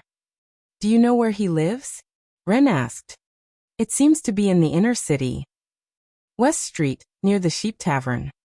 Good, we don't even have to look for him. It seems that luck is on our side. Nightingale sneered. He can't escape. Let's go.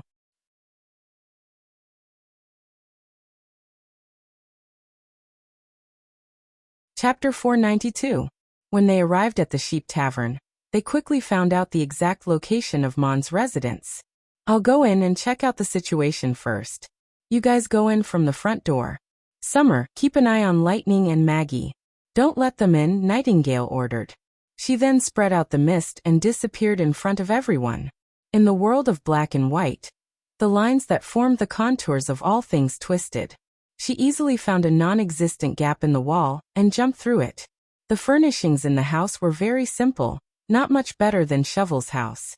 It seemed that Mons had been living a hard life ever since he lost his job as a patrol member. Everything within her field of vision was clear, which proved that there were no annoying god stones of retaliation nearby. Nightingale quickly found her target in the bedroom. A man was curled up in bed, snoring loudly. His coat cuffs were still stained with blood, hanging around the bed. Nightingale returned to the living room and opened the door. The police swarmed in and pinned Mons, who had just woken up, down on the bed and tied him up. Who are you? Let me go, he shouted in horror. You're under arrest for multiple murders, Mons. Ren stepped forward and slapped him twice to silence him instantly. How dare you go against His Highness? Hanging you at the city gate would be too easy for you. I didn't. The Earl of the Elk family changed the slaps to fists. With two muffled sounds, Mons opened his mouth in pain. His mouth was full of blood, and one of his front teeth was missing. We saw your murder last night. What else do you have to say? You used Dreamland water to stun Shovel. You didn't want the blood to splash on you. You hung him first and then cut his throat. You're pretty good. Mon's eyes were filled with disbelief and deep fear. Killing the rats in charge of the declaration, and drawing the crossed crown with blood. Whose idea was that? Nightingale picked up a glass bottle from the bedside table, which was half filled with a light blue liquid. Dreamland water isn't cheap, and after the rats have been wiped out, it won't be easy to buy this kind of thing again. If you tell me the truth, you might be able to live. Ren clenched his fist. Otherwise, I'll let you taste the wrath of a noble. Nightingale did not stop him, even though she knew Earl Elk was lying. As His Royal Highness had said, the safety of the territory was the most important, and those who destroyed it should be taught a lesson. While Mons was still hesitating, the fist landed on his body again. This time it was the abdomen and ribs. Ren, who had gone through the knight's training, was very precise in his control of strength. He could inflict unbearable pain on the target without inflicting fatal damage. I was wrong, my lord, please let me go. It was a fellow from the inner city who told me to do this. Every time I killed a person, he would give me 4 golden dragons as a reward. He also said that this way, the people would resent the police and think that the black uniformed police were unable to protect everyone, and that the patrol team could be rebuilt. Mons broke down.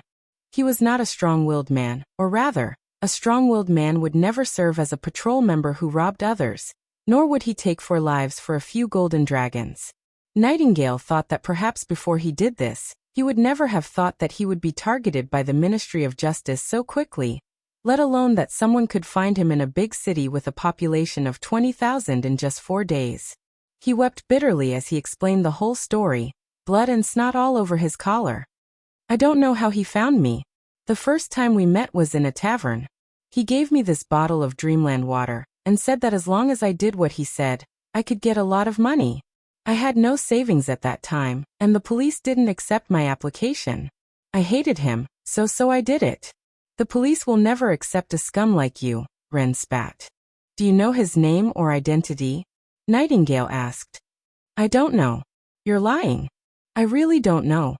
Nightingale looked at Renee, and the latter immediately understood. He raised his hand and punched a few more times. This lady is a witch, and her ability is to distinguish lies. Lying in front of her, I think you must be tired of living. Don't test our patience. No, my lord, I'm just not sure, Mon screamed. Because he never told me his name or identity. What do you mean by not sure? I also wondered why he was so generous. He didn't look like a noble.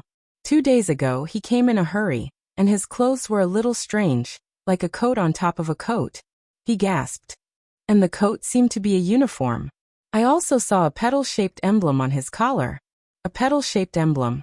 Nightingale and Wren looked at each other. The emblem of the honeysuckle family? That's why I'm not sure. Everyone knows that the Hull family is the Lord's supporter. How could they secretly oppose Lord Wimbledon?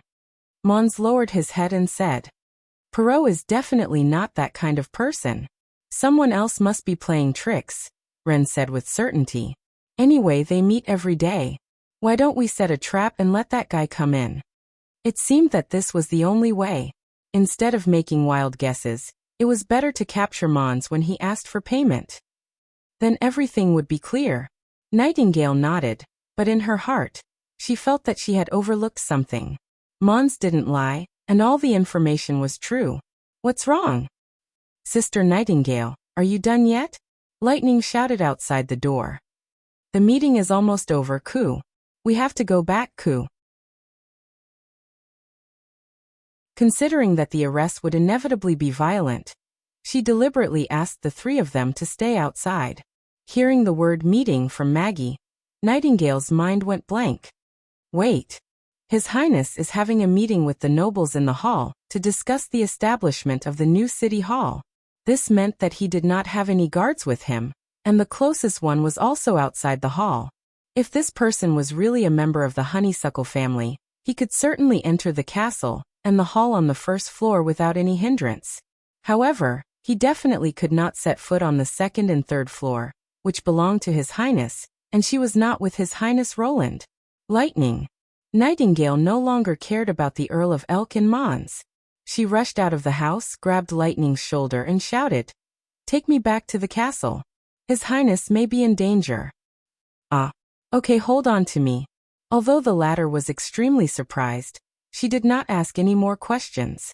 Instead, she directly carried Nightingale on her back and flew straight to the castle district. When carrying a heavy load, Lightning's altitude would be greatly reduced, but she could still maintain a speed of about 100 kilometers per hour. Flying above the street, it would only take her half a minute to reach the destination. Nightingale hoped that she was overthinking, but the more she thought about it, the more frightened she became. The murders started 3 days ago, which happened to be the day when Perrault's letter for help arrived in the border area. If the real purpose of the murderer was to use these cases to attract everyone's attention and lead her away from Roland, it would be terrible.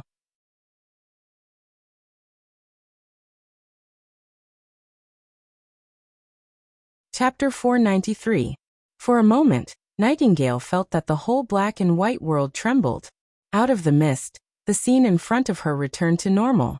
The darkness of the god's stone disappeared, and her heart, which was about to jump out of her chest, retreated. The man on the ground was not Roland, but a guard whom she had never seen before. He was wearing the uniform of the honeysuckle family, and there was a dark red mark on his chest, which looked like a gunshot wound.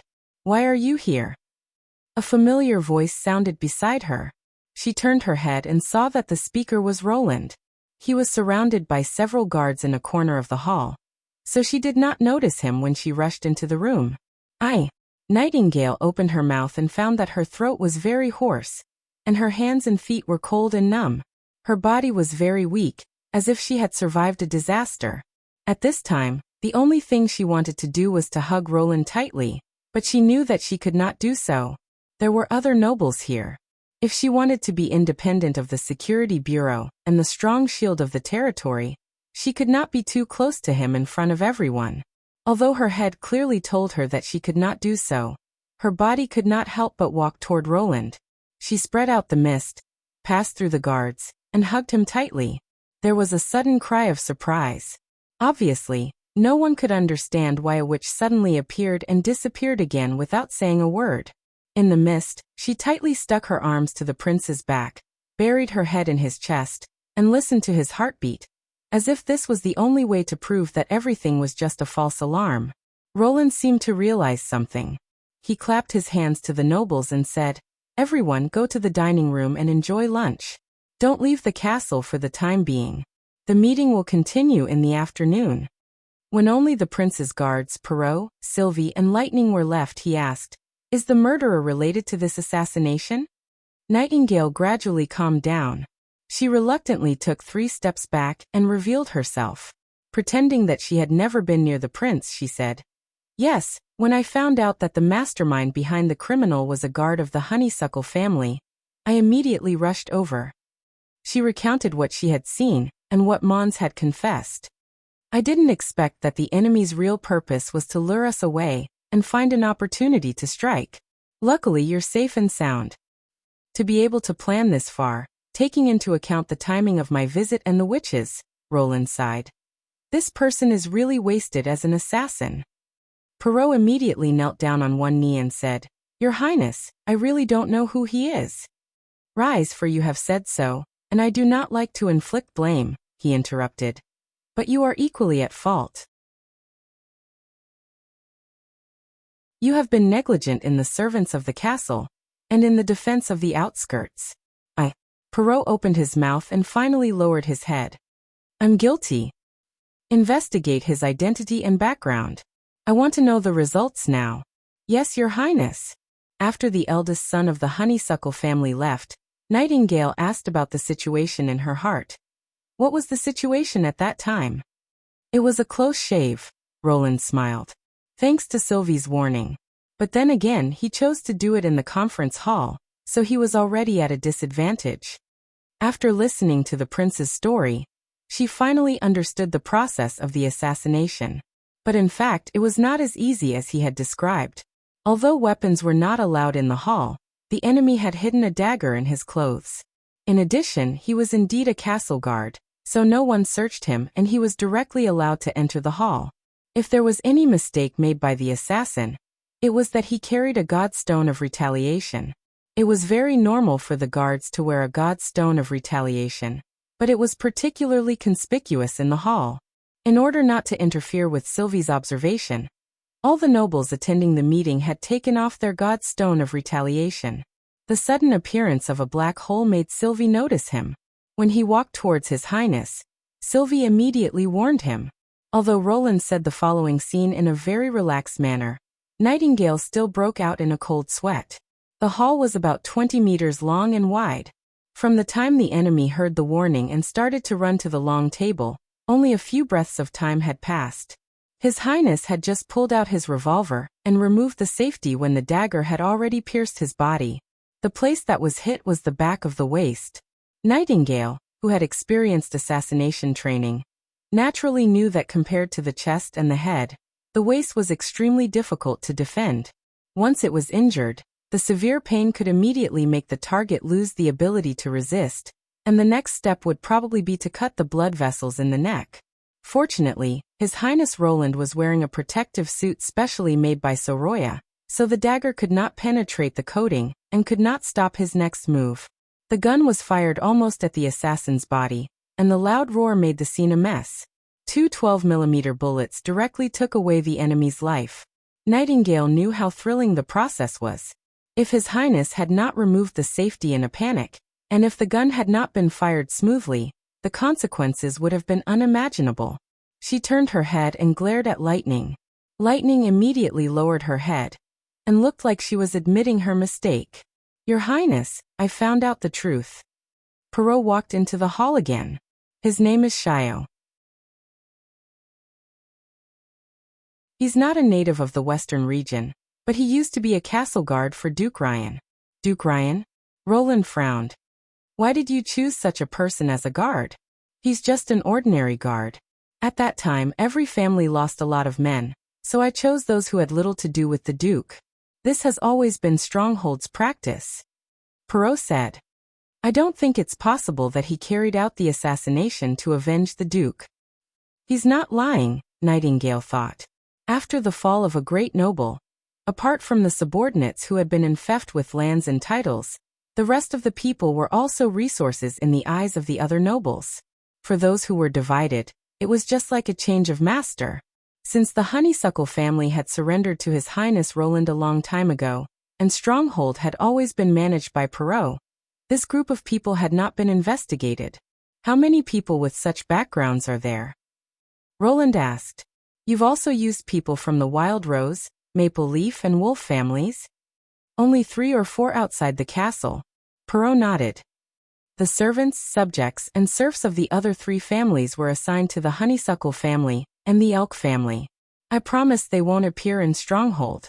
Well, I don't care about those people, but in the castle area, even the guards on the periphery must be chosen from your family. Do you understand? As for the guards in the castle, I'll arrange them myself. Yes, Your Highness.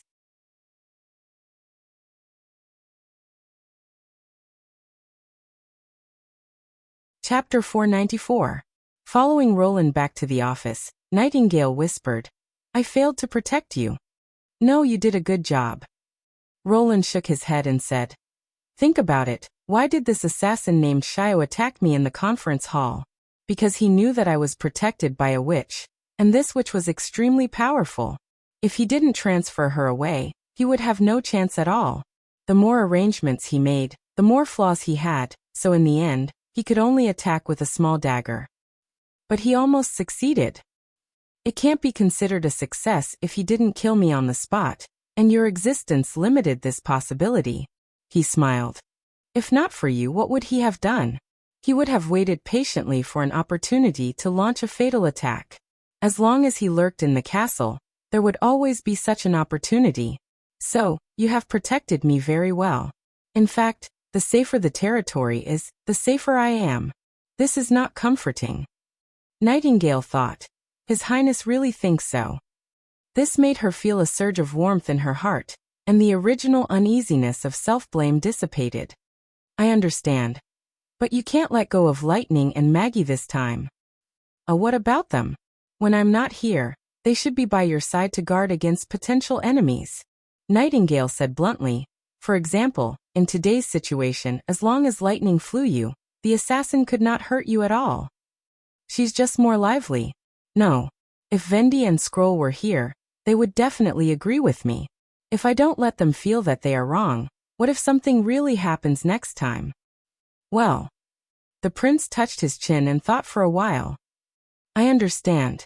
Then I'll punish them to stay in the house and not go out until they finish 3 sets of comprehensive mathematics, physics, and chemistry exercises. How about that? Nightingale could not help but suck in a breath of cold air. The comprehensive exercises. The mathematics part was still okay, but the elementary physics and chemistry were even scarier than the basic principles of nature. Just looking at the first page was enough to make people sleepy, especially those weird formulas and diagrams, which were no different from the spells in legendary stories. If it were her, she would probably never be able to go out. But thinking that it was his suggestion, he couldn't take it back, so he made up his mind and nodded. In this way, they should realize their mistake. The afternoon meeting continued.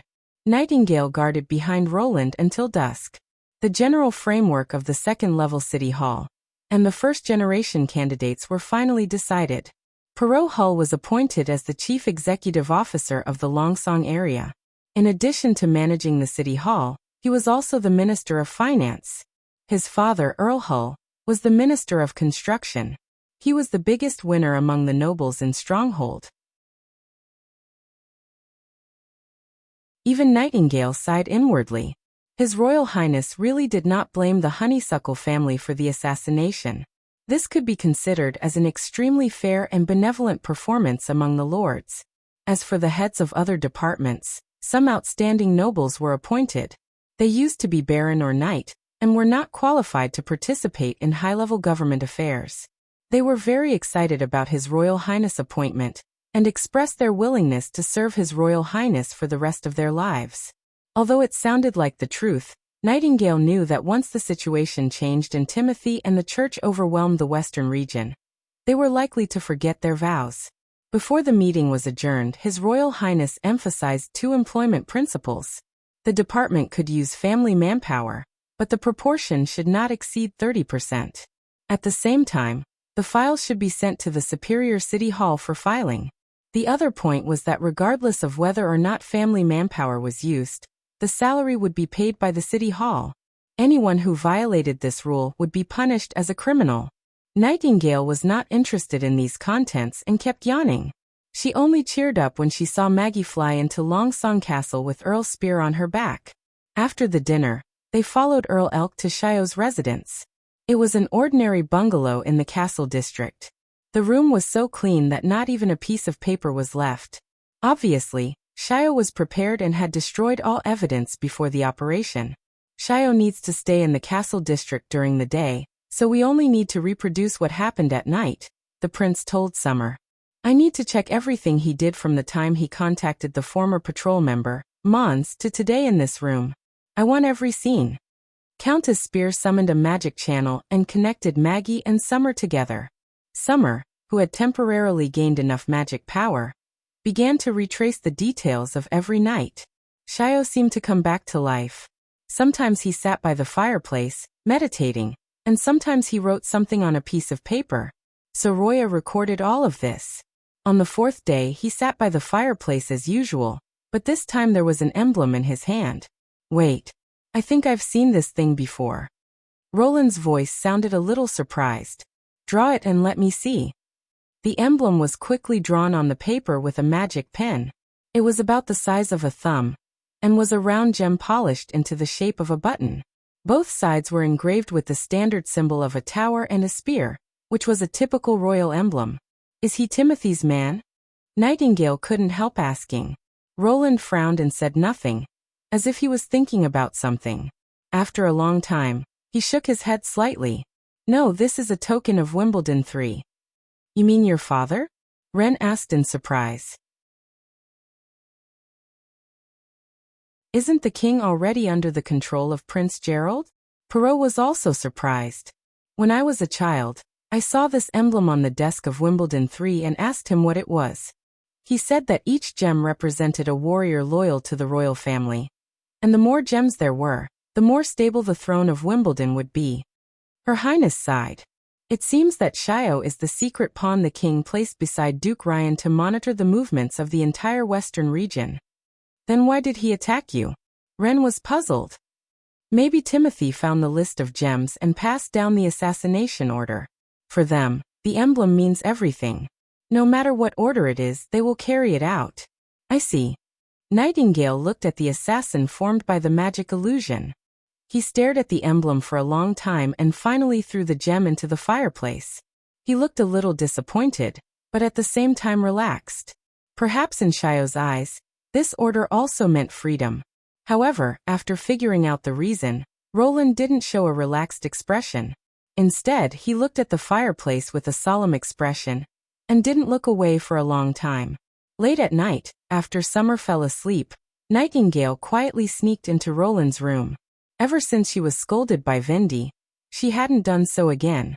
However, today's assassination had made her feel unsettled. And without Vindy and Anna in the castle, she felt less restrained.